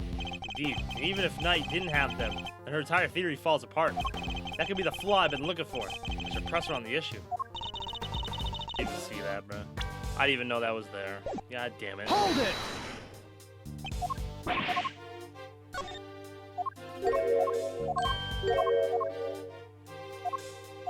Take that! Bruh. God damn it. Since you know about the incident, I assume you must already know this, but... After the assault, the guards searched both Knight and his cell and no keys were found. And if the whereabouts of the keys cannot be proven, then neither can your theory, you piece of shit! I have considered the matter of the missing keys, and I do not think it's such an issue. I still believe he had them. After all, the guards only stated that they were unable to locate them. And this is because they were cleverly hidden inside the pocket chest set. Knight's chest set. The same set in which the murder weapon was also allegedly hidden? Was it? I can't help but wonder about that. What? You're the one who proposed it. Actually, if you recall, that was Eustace's assertion. So the two of them aren't of the one of their... So the two of them aren't of one mind on this, I tell you. Allow me to restate the facts. Mr. Knight hid the keys he stole from the guard inside his chest set. When Mr. Singh came to see it, Mr. Knight used the keys to open his cell and climbed inside the cage. He was then moved from his holding cell to the workshop in the prison proper. All with the help of his friend and accomplice. Had things gone according to plan, he would have been taken out of the facility after the show. But they did not. Instead, his accomplice murdered him while the show was taking place in the yard. Objection! I got this, bro. But Mr. Saint was part of that performance. How would he have even had time to commit the murder? Overruled. How indeed? Allow me to explain. As you know, many stage performers follow a set narrative. Yesterday's show was one such example. That's our homework, I see. The suspect played the role of the antagonist opposite the elephant heroine of the show. In the later part of the performance, the heroine's love prevails and the villain is defeated. The victory is depicted in a very unique manner, whereby the villain is sent flying from the stage by the heroine. He's sent flying by the elephant. Isn't that dangerous? Having been ejected from the stage in this manner, the villain no longer appears in the performance. In other words, the suspect did not appear on stage for a period of approximately 15 minutes. So he rushed down and killed him as fast as he could. For what reason? And you're saying the crime took place during that time? Yes, I'm afraid so. After all, it's more than a sufficient window, wouldn't you say? Objection! Pathetic. Committing the crime and returning to the stage in that short 15-minute window is only possible, assuming that the murder took place in the prison proper. But in fact, Your Honor, the real scene of the crime was Knight's cell. I seem to remember telling you that I would not accept that part of the security footage into evidence. Objection! And you won't have to. I have proof of a different kind. Very well. Would you be so good as to present it? What proof do you have that the murder took place in the victim's holding cell? I need to see her sweat, bro. Sweat. Take that! Get nervous. This appears to be a photograph of a floor? Almighty Goddess of Justice, grant me patience. That floor you're so dismissive of, Your Honor, has traces of Knight's blood on it. Oh shit. Oh shit. Get her, Miles. Get her, Miles. Traces, you say? Is this evidence reliable? After all, I don't believe you have access to the necessary forensic operatives. Objection! No, but I got a gumshoe. I have my resources. A certain blunt instrument, you might say, but a reliable one. The detective. How very unfortunate for him. Perhaps before you decide to circumvent the law, you might have considered that the committee's influence extends to the police. Oh no, now Gummy's badge is on the line too? Forgive me, detective. I didn't mean to put you at risk at will. You better up his salary, Miles, I swear to God. You just put Detective Gumshoe's life on the line. I will enter the fact that Mr. Knight's blood was found in the holding cell into evidence. However... Objection! Objection! Bad luck, idiots. You're really on the edge now, Mr. Worthless. Mr. Winter, I forgot you were there. It was nice while it lasted. I just butted in to tell you that your entire argument is one big inconsistency. You showed us the camera footage of a dog killing Mr. Knight in a cell. Are you saying that the mutt also wiped the blood up before it left the scene? Uh-oh. What other tricks can it do, huh? A blood-wiping dog. You're a joke. You would have wiped that blood up, wouldn't you, boy? Yes, Helma. Yes, you would. What? That was one of the tricks I taught him before our work together was so rudely cut short. He's a very tidy boy, you know. Never misses a drop. It wouldn't do to leave any evidence after all. Saved. By an assassin of all people. Jeez Louise. You could have just taught the little guy to shake hands. Oh, he does that marvelously too. Although the way I taught him to do it is somewhat unorthodox. First, he bites down hard on the victim's hand. Then, la la la la la, I'm not listening. I see. Very well then, Mr. Edgeworth. It seems you may have gathered some evidence worth considering. Your understanding is much appreciated. Wait, I'm not done yet. I just thought of something else. Overruled. Oh boy, somebody's taking no prisoners. Eustace, would you be so kind as to allow me? All yours, Gavelle. Well, do you accept the truth now? The crime took place in Knight's holding cell. The assassin's dog was the killer. Overruled. My position is the same as it was yesterday. Until you can explain how the dog moved between the prison and the detention center, I cannot accept your theory and evidence. Hold it! I thought you might say that, which is why I'd like you to show you something else. Take that! This is... It's a secret passageway. It runs beneath the prison. What? A secret passageway? It leads from his prison cell to a certain holding cell in the detention center. Yes, the very one where the victim was being held. Well, this is certainly a surprise. To think it was beneath our feet this entire time. Mr. Canis, you knew of this tunnel, didn't you? Because it's the same tunnel that was used to carry out the murder. Overruled! Oh my god, bro. What is your problem, lady? In the name of the goddess of justice. Overruled, Mr. Edgeworth. You are out of line. Hold it! How so, Your Honor? Overruled! Damn, they're fighting. Evidence is everything, whether in a court of law or at the scene of an investigation. Isn't that your little catchphrase? Well, it just so happens I have some evidence of my own. Bronco Knight's autopsy report.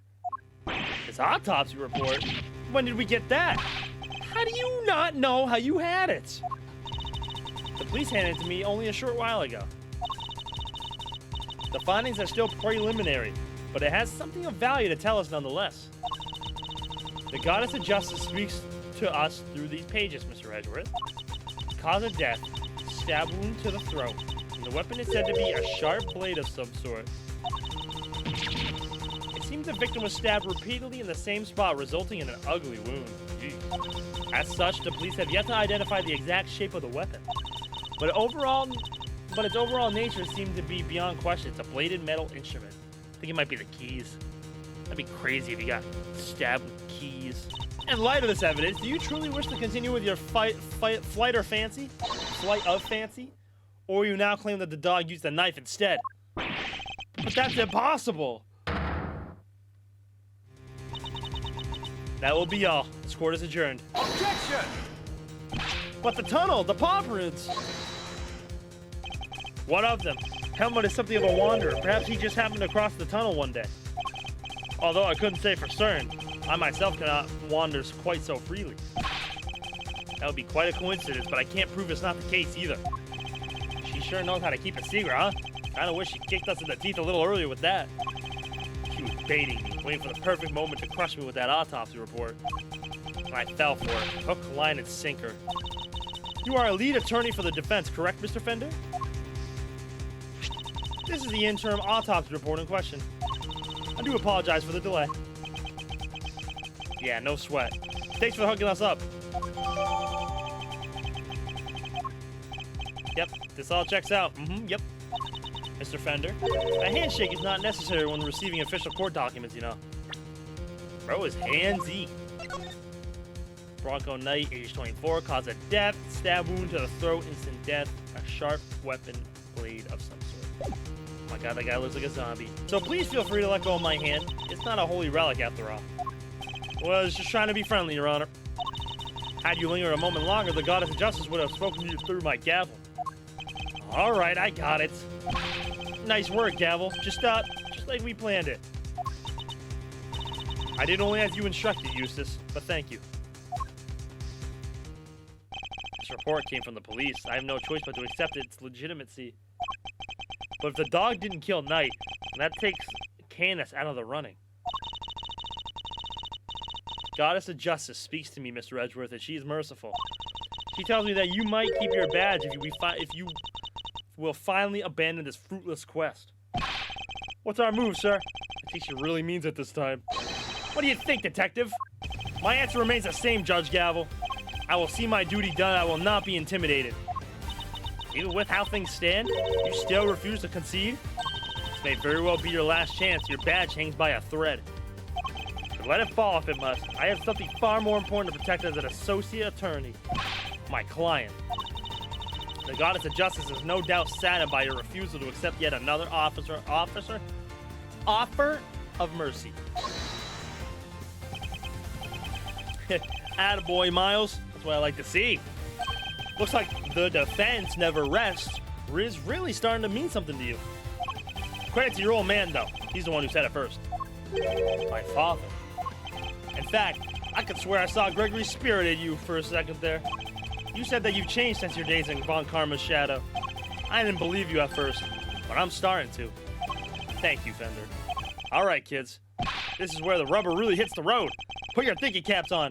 It's make or break time. If it's true that Knight was off with a bladed weapon, does our whole case really fall apart? A bladed weapon, of course. There were 5 chisels in Connis's cell when we last looked. A former assassin, certainly who wouldn't struggle to commit murder with a tool like that. In which case, the weapon that killed Knight was... Have you quite finished? It would be in your best interest to concede... Evidence is everything. It may well be my little catchphrase, but it's also true. So the murder weapon was a sharp blade. And where is it? The guards didn't find it. Why can't you let this go? So what if they didn't find it? What are you driving at? What if I were to tell you that I know what the real murder weapon was? And it was right under our noses the whole time. Indeed. It was one of Mr. Canis's chisels. What? Overruled.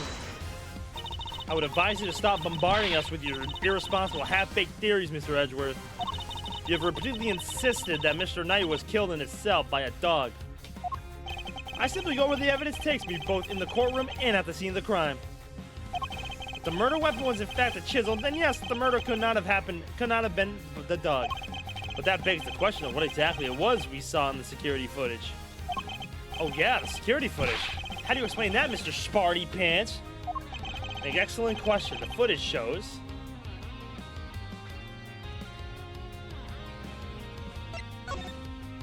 Mr. Canis's dog jumping up at Knight. The dog attacked Knight, but he didn't kill the man. He didn't? No, Knight was merely knocked out. The dog didn't drive the corpse through the tunnel. He dragged an alive but unconscious Knight. The real killer was the dog's master. Oh, I get it. By bringing Knight here, Mr. Canis could finish the job. And he could definitely use one of his chisels to do it. Correct. You, Bud Heatharma Carnis. You're the one who killed... You're the only one who could have done it. The killer is... you. Objection! Hey, Mr. Edgeworth, you ever get this on your report card? Refuses to listen, must learn to respect others. Are you asking me or confessing to what's on yours? We already searched Mr. Canis' cell from top to bottom, right, Gavelle? Yes, we even inspected his chisels, all 4 of them. There wasn't a single speck of blood. Hold it! Why, thank you, Your Honor. You have just confirmed my theory. I have? What exactly do you mean? The last time we were here, there were 5 chisels, not 4. Oh yeah, I remember counting them. Definitely 5. And the one that's missing is the small one. The one we thought might be a pocket chisel. Mr. Canis, where'd you hide that chisel? A pocket chisel? And what use might I have that for, such a thing, I am really allowed to leave my cell. In which case, you shouldn't have had the chance to dispose of the weapon.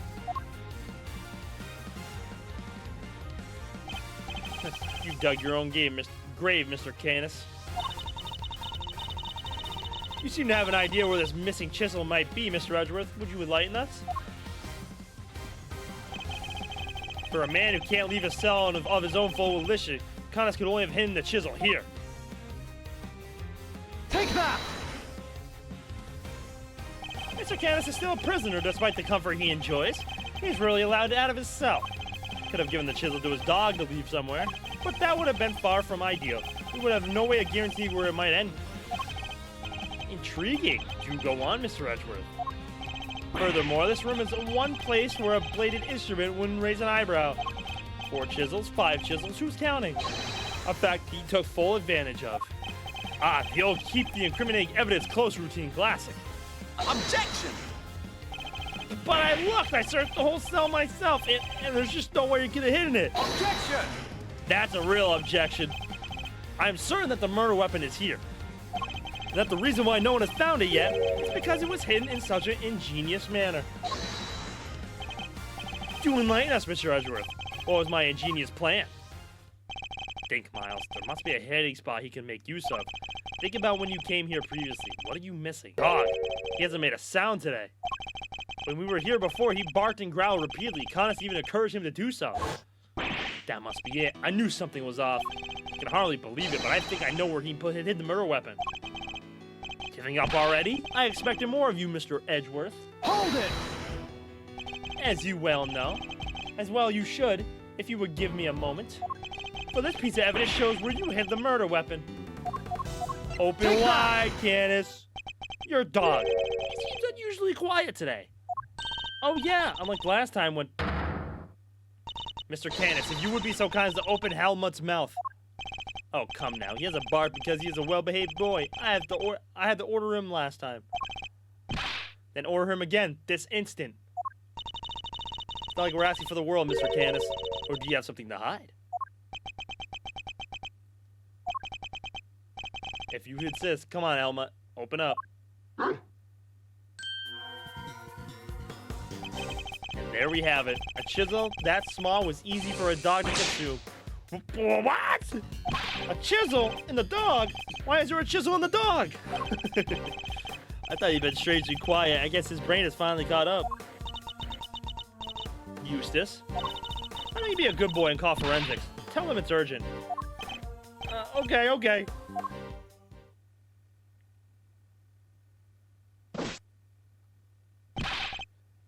Our findings are as follows. Traces of blood were detected on the chisel. What? Not such a half-baked theory after all, was it? Alright, so we're all on the same page here. This is our murder weapon, yeah? The forensics evidence cannot be ignored. We have no choice but to concede that this is most likely the case.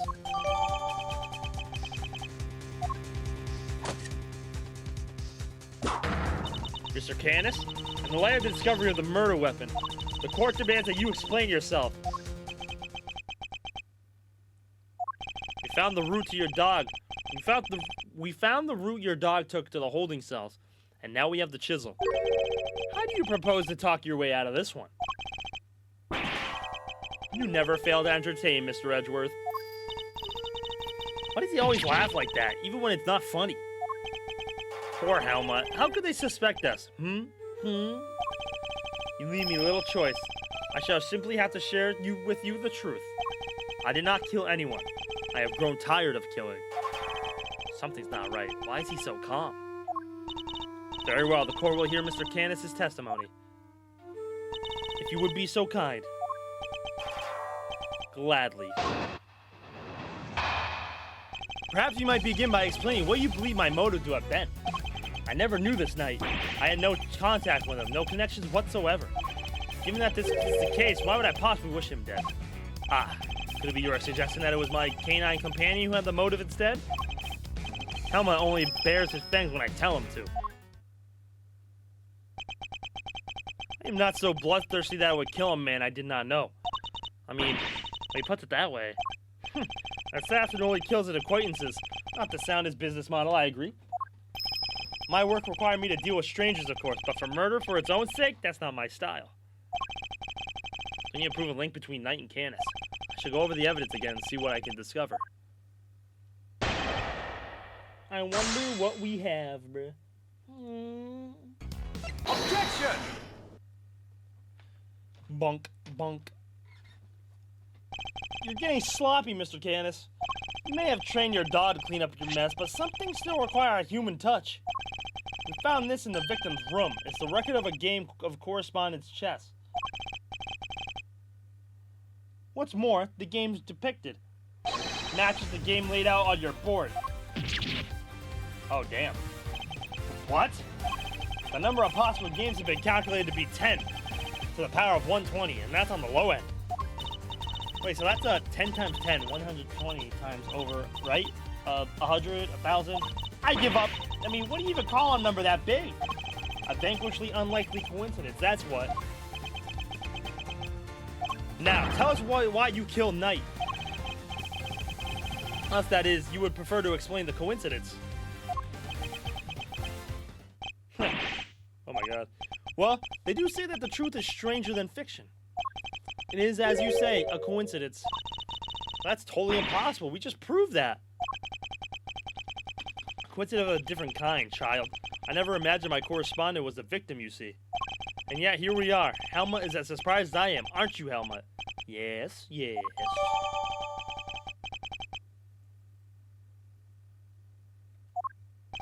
I suppose there's nothing for it but to finally tell the truth, boy? The other prisoners had all gone to the yard, you see. There was a show of some sort, I believe. Here I was, minding my own business, when in comes Helmut, dragging a corpse of all things. I had quite the shock. Not least because the murder weapon was still in the poor fellow's neck. Oh my god, ew. Of course, I was none too keen on becoming a suspect, so I had Helmut take the body to the workshop. Once there, he removed the murder weapon and brought it back to me, just as I asked. The dog pulled out the murder weapon in the workshop? Indeed he did. Removing it here would have made an awful mess, after all. You know something? That makes total sense. Remember what Mr. Sawat said, Mr. Edgeworth? I see. So what Mr. Sawat actually saw was Helmut removing the murder weapon then. Precisely. I can't say I was a little disappointed that he was spotted, of course. Still, boy. It's not like you to slip up like that, is it, now? Ew. And there you have it. That is about all there is to tell. I did not kill the man. At most, I am responsible for the removal of the weapon. Now, will that be all? Poor Helmut is growing restless. Objection! Objection! Hell yeah, cowboy. Sorry, but if you could entertain us for just a little longer, Mr. Canis. Fender? No offense, Palio, but I don't think you've quite told us everything. I'm sure we'd all like to know why you thought you needed to pull the chisel out in the first place. He's right. It makes sense that he would move the body to avoid suspicion, but Canis had no reason at all to recover the murder weapon. So the mute one isn't as dumb as I thought. Please answer the question, Mr. Canis. It was because of the bell. The one attached to the chisel and the one around Helmut's neck. Have a very distinctive design, if you will. Of course, there was something of a trademark of yours, were they not? I don't get it. How does that even work? But he harmed Canis, the blind butcher. His appearance was always announced by the sound of bells. The last sound his victims would ever hear. That is scary. It's a bell. You flatter me.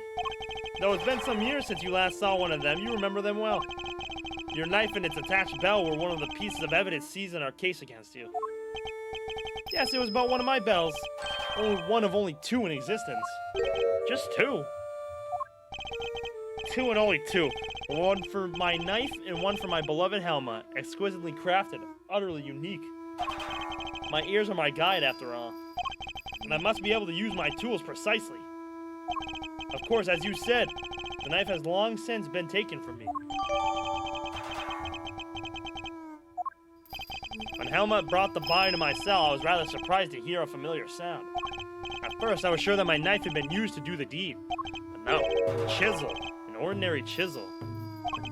It's certainly no assassin's blade. Nonetheless, the bell would have suggested my involvement. Compounding the matter is the fact that I am the only person in this prison permitted to use such tools. It was clear that I would become the prime suspect. So the chisel had to be removed and hidden. Hold it! You still claim that all you did was have the dog move the body? That you had nothing to do with the killing? How could I? I told you, the chisel is not mine. You need not take my word, Mr. Edgeworth. Why not have it checked for fingerprints? Eustace? Huh? Me? But I don't know how to check for prints. Get forensics. Oh, right. Sure thing. Yo, what a useless bum, dog. We got him. Fingerprints. They're Mr. Knight's. Maybe Mr. Canis? Nope. Just Mr. Knight's. Oh, and forensics said there's no sign of any prints having been wiped off. Only Knight's fingerprints. This isn't good. Should I get them to check again?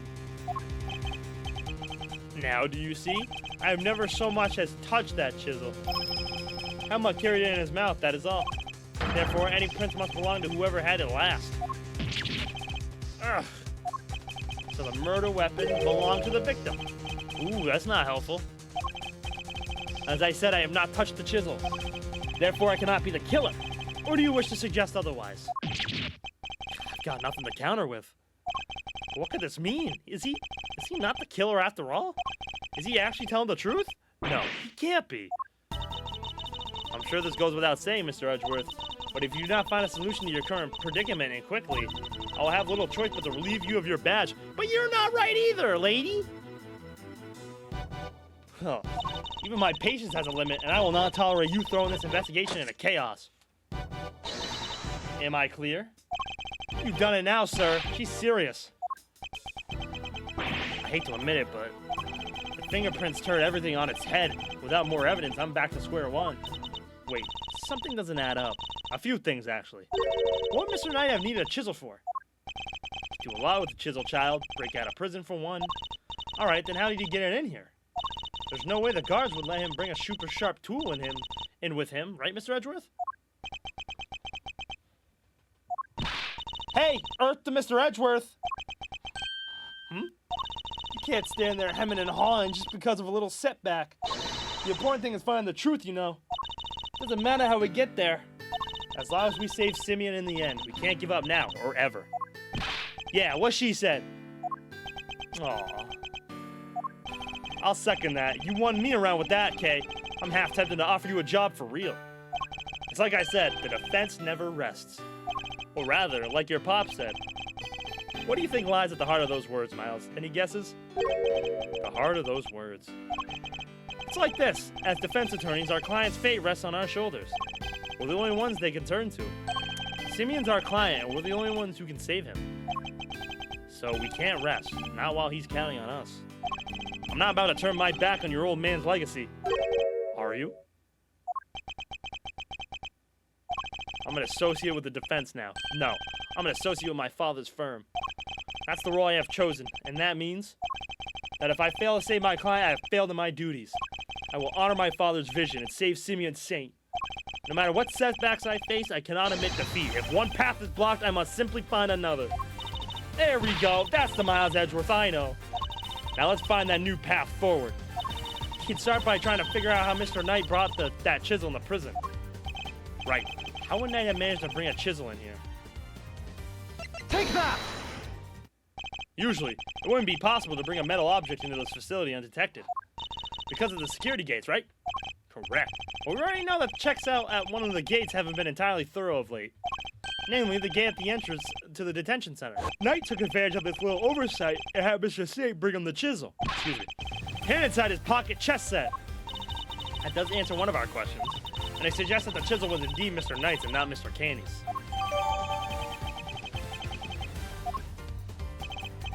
However, we still have one rather pressing problem to address. That one of the security footage in which Knight is attacked by a dog. How does one explain if Mr. Candace was not the culprit? But then how do you explain his prints not being on the murder weapon? This one's a real three-piper. The court, too, finds itself wanting for a satisfactory explanation. Wait, sir, I think it might be time to show you another one of my secret weapons. Introducing secret weapon number 4, Little V. What sort of name is that, detective? I came up with it myself, sir. Anyway, you could use it to analyze the video footage. Excellent idea. Perhaps then you might finally see that I am telling the truth. Who knows if there's anything to be found, but it has to be worth a try.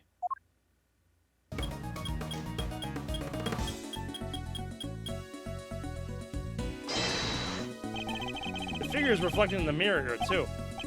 Is that a hat? Say, doesn't that look like the hats the guards wear, sir? Ah, jeez, that's what I think it is. Is that what I think it is?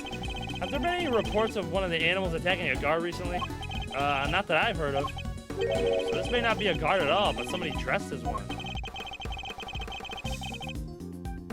Take that! So no guards have reported being attacked by an animal so far as we know. But we did hear about a guard's spare uniform being stolen. Could the person in the security footage perhaps be someone disguised as a guard? Someone attempting to escape without being noticed? A guard disguised? I guess it might work. Wait, weren't we just talking about someone? We were indeed. Someone who seemed to have successfully made his escape. That person in the footage isn't Knight. And the creature may not be a dog either. You're right, so let's zoom in and check.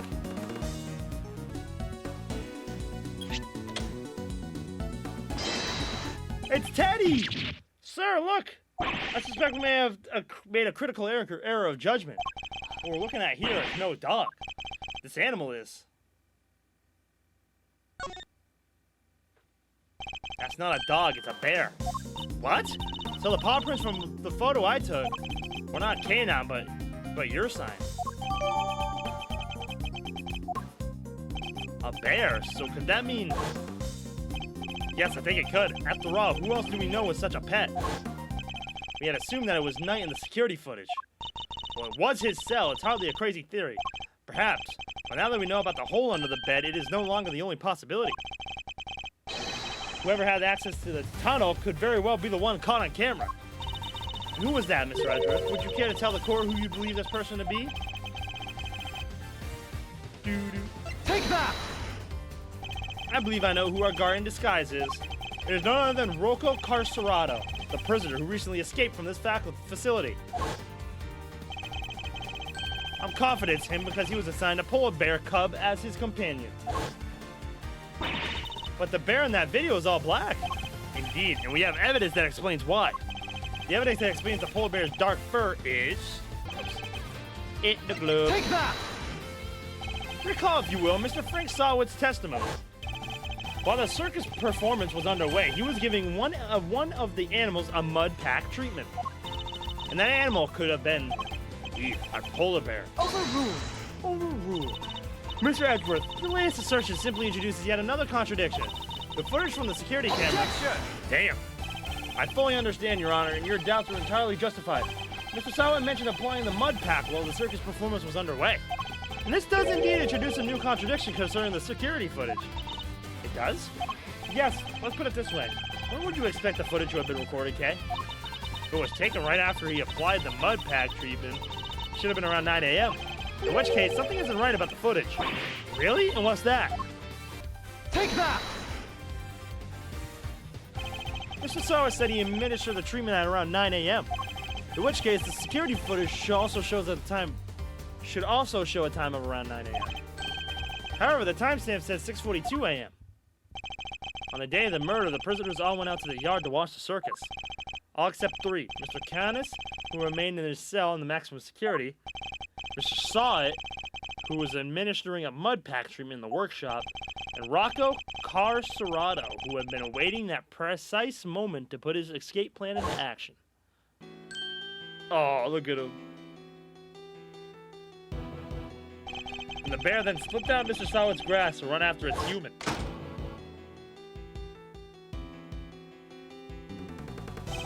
Mr. Sawwood would have then left the workshop to pursue the bear, at which point he saw Mr. Canis' dog retrieving the murder weapon from Knight's body. It all fits perfectly, except for the security footage, which should have been recorded from around 9 a.m. However, the timestamp is 3 hours off. Why would the timestamp be wrong?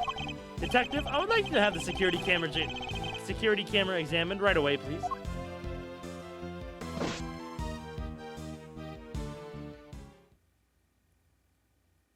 I'm back, sir. I just talked to the guards and... it's 3 hours off. Seems like the time codes can slip on these cameras if they lose power. What? They're pretty old, sir. Guess the clock stops when the power's off. Which means the power's off for approximately 3 hours at some point.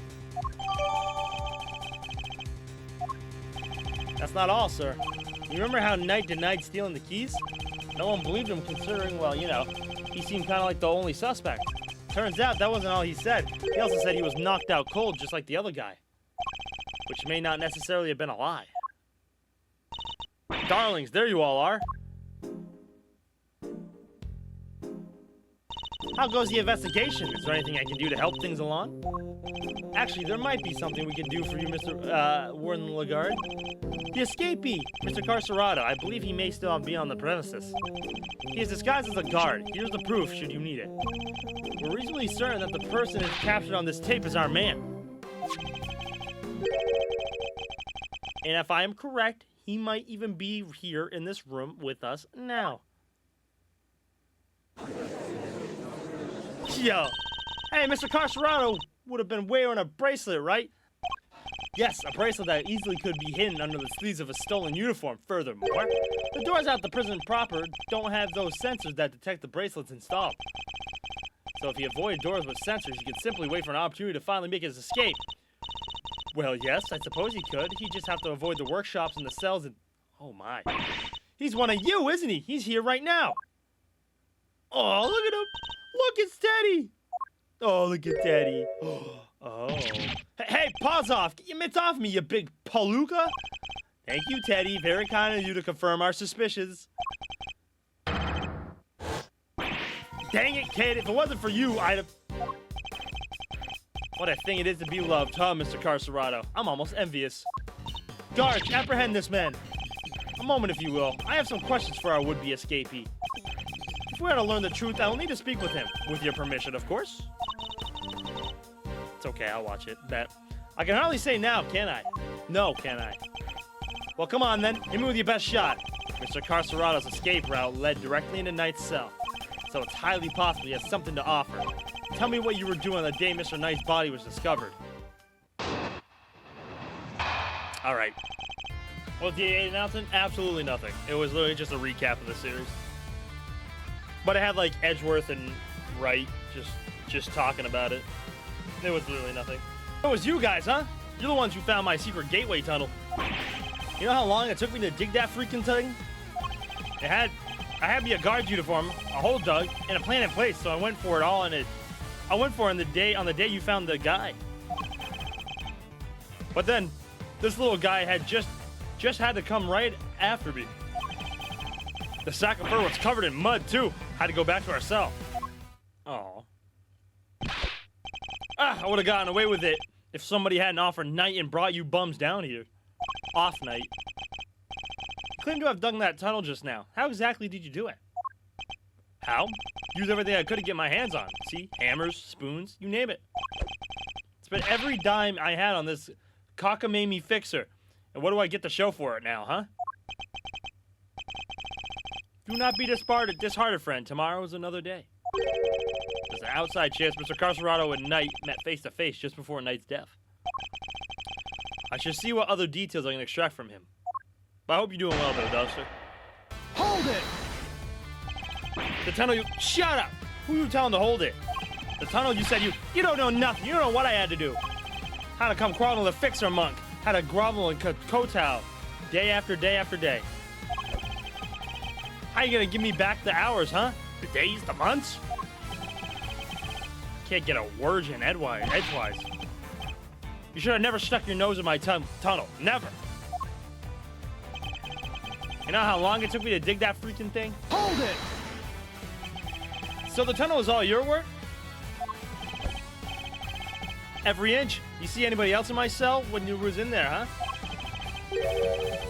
That's quite an effort, even for an athlete. Yeah, now that I think of it, that is an insane amount of digging for one guy. Yeah, well, you don't even know the half of it, kid. But it ain't like I had a choice. Trust nobody and don't get caught. Them's the rules of cons we gotta live by. You know, the rules of being a great thief are pretty similar. Okay, I'd rather you didn't start sympathizing with the suspect. I was just joking, Mr. Edgeworth. It ain't no stinking joke to me. You punks owe me. Oh, you shit. Hold it! Uniform. Was that from the fixer, too? Uh-huh, sure was. Heard he had something on one of the guards. Had the guy swipe it from the pal's locker. And were you wearing it when you were crawling through the tunnel? Nope. Would've got dirt on it. Had to hold on to it until I got to the holding cell. Once I was out of there and all dressed up, opening the cell door should have been a piece of cake. Here we go, I think. Freedom beckons. And then the furball here jumps at me. Which would be the moment captured on camera. I see you. I'd be grateful if you could add that to your testimony. Hold it! Opening the cell door should have been a piece of cake, you say? Sure, anything seems easy after dragging yourself through a hole in the ground. And you were familiar with the layout of the detention center, even though you live in the prison? Why wouldn't it be? Why wouldn't I be? I ain't like I've never been there before. If he's familiar with the detention center, then he'd surely be aware. And I'm sure Mr. Carcerado would have needed that particular piece of evidence to make his escape. Hold it! When was it that you realized you were being pursued? Right when I got out of the tunnel. Right when I thought I was home free. You didn't notice anything before that? When you were in the tunnel, perhaps? Nah, he wasn't around. I made sure of it. You, the little guy, would have been all over me like a rash if he hadn't been. I was so close, I could smell it. And then there he was, the little bum. Hey, don't you think you're being a little mean to your friend? Poor Teddy. Mean? Nothing. He rumbled me last time, and now he's rumbled me again. Kid's all over me. What am I supposed to do?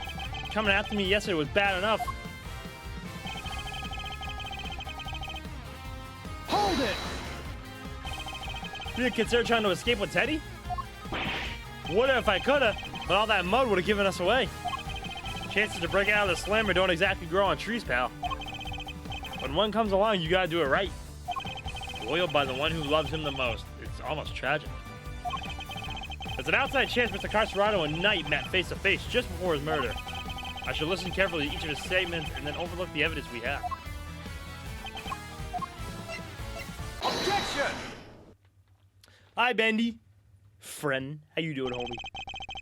Pathetic. Claim that leaving the holding cell would have been a piece of cake, as you put it. Yeah, you got a problem with that? Because we can make it a problem if you catch my drift. Even once you had reached Knight's cell, you still had another door to contend with. How exactly do you plan on opening it? Mr. Carcerado, I persist that leaving the cell would have been a piece of cake, only because you had the key. I don't got no stinking key. I didn't need one. It was a piece of cake because the door was open. I walked right out. Objection! Yes, I suppose Knight's cell was vacant by that point. There would have been no reason to lock it. And it was indeed unlocked when I went to examine it for myself. So perhaps when you finally succeeded today, it truly was unlocked because it was after the murder. Yeah, the security footage shows when you tried and failed because Teddy caught you, which was during the circus performance before the body was discovered. The holding cell was still locked at that time because no one knew that Knight had been killed yet. Therefore, you must have had the key to the cell on you. Without it, your escape would have not been possible. Are you saying, could he really have? I believe he could. Yes, the theft of the key was in fact perpetrated by none other than Mr. Carcerado. He is the one who attacked the guard. Well, not just the guard, Knight too. All to gain possession of the guard's keys. It wasn't me, you lousy bum. I even know this Knight guy. Objection! After you stole the keys, you went back up to your cell to avoid suspicion. And then you wait for the perfect moment to escape, a moment when the prison would be almost deserted. Eureka! That's right, the moment of the show. Aya! The moment of the show just before the discovery of the body. Unluckily for you, that particular attempt was thwarted by your furry friend. Says who, huh? You got proof, genius? This ain't your win. This ain't your win yet. Nuh-uh. Eureka! What's up, Razzie? Knight knocked the guard out for the count, and everybody knows it. Objection! Don't play games with me. Knight was as much as the victim as the guard in this case. As a matter of fact, I have proof that Knight had been attacked in his cell. Take that! Bonk, bonk. We found traces of Knight's blood on the cleanly wiped floor on his cell. What could possibly explain such a thing other than him having been attacked? And it was you who attacked him! You ambushed the both of them and stole the keys. Oh shit. Damn. Why, I oughta. What's with you, huh? That newspaper wiped that blood up good. Ain't no way you should have found it. Okay, but why did you think you had to wipe it up anyway? If they checked Knight in the guard's hands, they would have seen those two never came to blows. But the blood give up the whole game. Ain't no way they don't figure there was a third man in the ring. Plus, once they started sniffing around the floor, they'd have found the tunnel in a heartbeat. So you wiped up the blood to buy yourself a little more time so you could wait for a better opportunity? Sadly, the opportunity you saw wasn't good enough to get clear of the prison, it seems. Now, hand over the keys. Bro's getting fucked. Oh! Oh! Damn. Teddy, where you going? Damn. KO'd by a lousy, stinking bum? Fine, you want the keys? Here, I hope you choke on them. Overruled. Wait a moment. Mr. Carcerado had the keys. Indeed, Your Honor. Your theory relies on Knight having used the keys he allegedly stole to escape his cell. That was the only way he would have been able to enter Mr. Saint's cage and be moved to the workshop. Unfortunately for you, we now know that theory cannot possibly be true. Aye! Ayah! Guess this changes things up a bit, yeah? Now, the only person who could have moved Knight's body is the one person who knew about the tunnel. No, you gotta be freaking. Mr. Carcerado, you're under arrest. Come quietly now, pal. Wait, you got the wrong guy. I didn't do nothing. All right, fine. I knocked those two chumps out and I stole the keys. But after that, I went right back to my cell and waited for my moment. Next time I went to Knight's cell, there was nobody around, and I mean nobody. Plus, his body was found in the workshop. You think I just magicked my way in there or something? Couldn't even have gone out of my cell. You only have the key to Knight's cell. You couldn't have left your own cell back in the prison. But Mr. Canis' dog could. Well, huh? It was not you, but the Helmut who moved the body from your cell to the workshop. I get it now. You're saying he wasn't really caught in this conspiracy. Indeed, one can easily imagine that Mr. Carcerado and Mr. Canis might have worked together. Mr. Carcerado could have killed Knight and dragged him back to his cell. And then Mr. Canis' dog took him from there to the workshop. There are no restrictions on the animal's movements within the prison. Movement between the detention center and the prison proper, however, is tightly controlled. There was only one possible route, and you could have taken advantage of it, Mr. Carcerado. How can you be so sure, huh? Maybe there's more of them, and you just don't know. Something tells me that digging even a single tunnel was arduous enough. You got that right. Try scraping more than one hole in the dirt with a spoon. Lucky for me, I didn't have to dig the whole way. Somebody already did a bunch of the work for me. And there it is. What?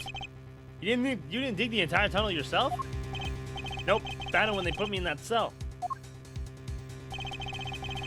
But all the way from there to the well in the yard already. Even looked down the well to check it from there. It was the same tunnel already. I just made good on what somebody else already started. Then what was the original tunnel for? Who knows? You're the one with all the answers, pal. Maybe somebody else tried to break out. Oh, or maybe the animals dug it out. Like to get Walter from the well or something. Heard of more plausible scenarios than that in the B-grade movies, Kay. Well, it's dry, kid. Ain't no water to be had down there. Though, come to think of it, a smell. Yeah, always smell kind of nice down there. Nice? Gee, I don't know. Smelled sort of like dessert, I guess? A sweet scent. Sounds very familiar. Where did we come across a sweet scent before? Take that! Detective Gumshoe noticed a sweet smell when we were examining Knight's body. With the help of a police dog, we followed the scent of the body and traced its route back through the prison. And that, Mr. Carcerado, was how we found your tunnel. Could that same sweet scent be what you noticed coming from the well? Very clever, Mr. Edgeworth. You mean to suggest that this is the evidence the body has been moved from the tunnel? I do. Furthermore, Mr. Carcerado, you are the only person who could have done it. Nobody else had access. You have our thanks, Mr. Carcerado. Truly. Finally, the truth comes into view. Now, unburden yourself. It is time. Confess your role in this tragic incident. What? You ain't pinning this on me! I'm glad to see that we are finally in agreement, Your Honor. Oh, if only we were there. If only we were, Mr. Edgeworth. Mr. Carcerado may have been an accomplice, but not of Mr. Canis. No, he was working with Mr. Knight. Hold! Hold it! What do you mean? I do not believe that he moved Mr. Knight's body. Instead, I believe that he lent Mr. Knight the use of the keys he stole. Oh my god, why would he do that? You gotta be kidding me.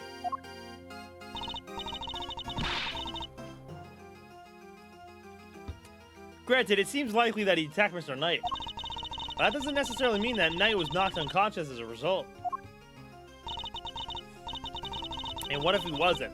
What if he and Mr. Carcerado had reached a certain agreement? What kind of agreement exactly?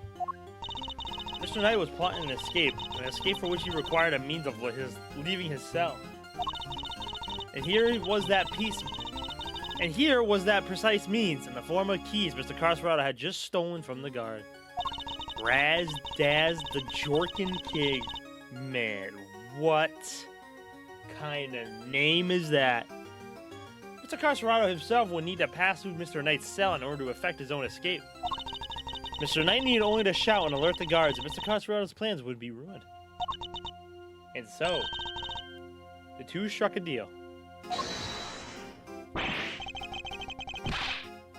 Lady, the only striking I do is my fist. My, you deny it? So, we're agreeing that we still disagree? Mr. Knight had Mr. Carcerado unlock his cell, that when Mr. Sane arrived, he could escape into the cage. Mr. Sane was then able to move him into the prison proper, just as planned.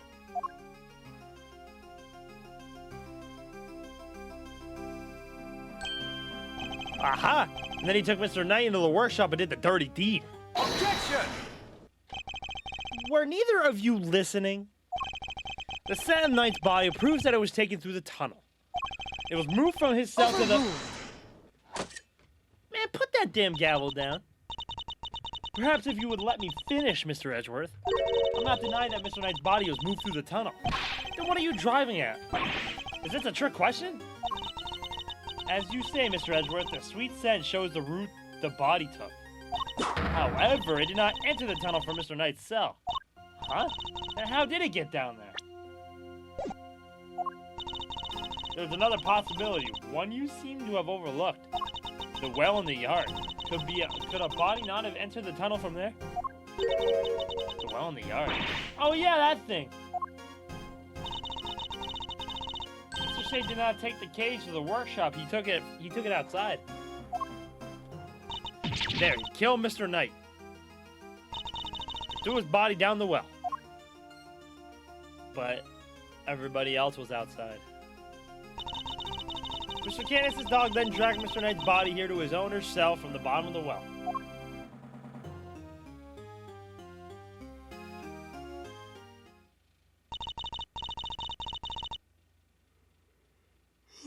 On that note, I would ask you to recall something. What was happening in the yard at the approximate time of body's discovery?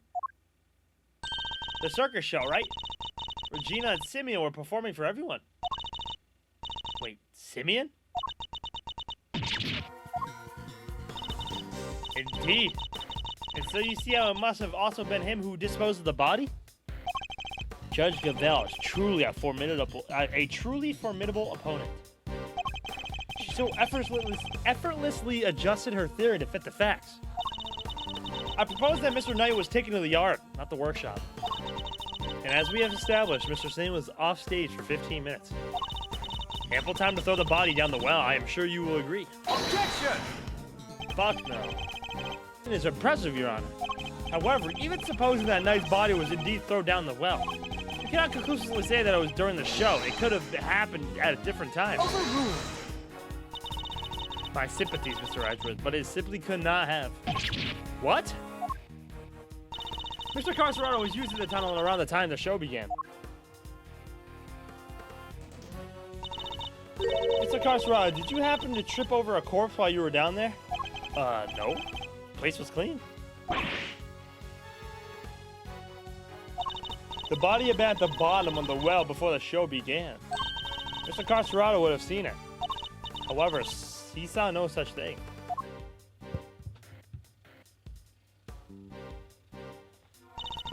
Which makes it somewhat difficult to support your theory. Furthermore, Mr. Knight's body was discovered in the workshop after the show. In summary, the body must have been thrown down the well and moved to the workshop at some point during the show. Tell me, who else could have done that but Mr. Saint? What do we do, Mr. Edgeworth? The body did indeed enter the tunnel from the well. Things don't look good for Mr. Saint. Real question is, how would Saint even know where... How would he know there's a tunnel down there, bro?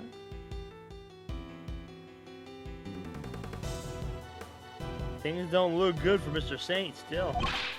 Your Honor, your theory is just for that, a theory. And I posted that you lack the evidence to back it up. I concede that for the moment, I do not. May I suggest that we investigate the yard again? Very well. May the goddess of justice go with you.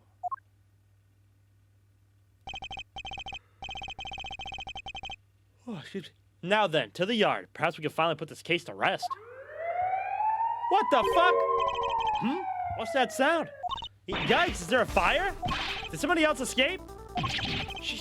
Should we maybe skip town too? Darlings, please. There's nothing to be alarmed about. By which I mean that's not an alarm. It's the dinner bell. Although I suppose it is rather alarming if you aren't used to it. It certainly scared the heck out of me. All right, you two, back to your post. Chop, chop.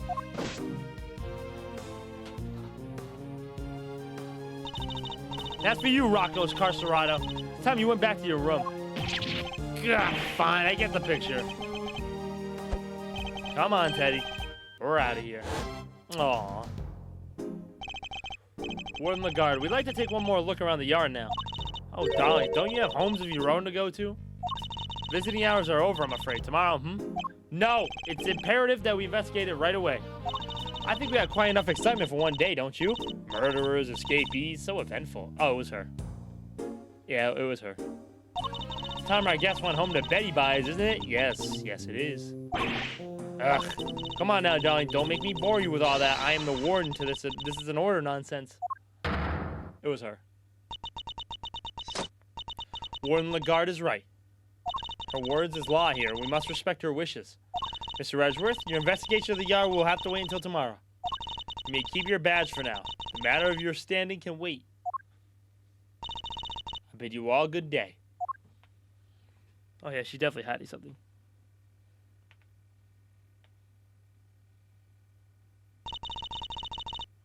What are you waiting for, kittykins? Off you go. Fine. At least there is a tomorrow for me.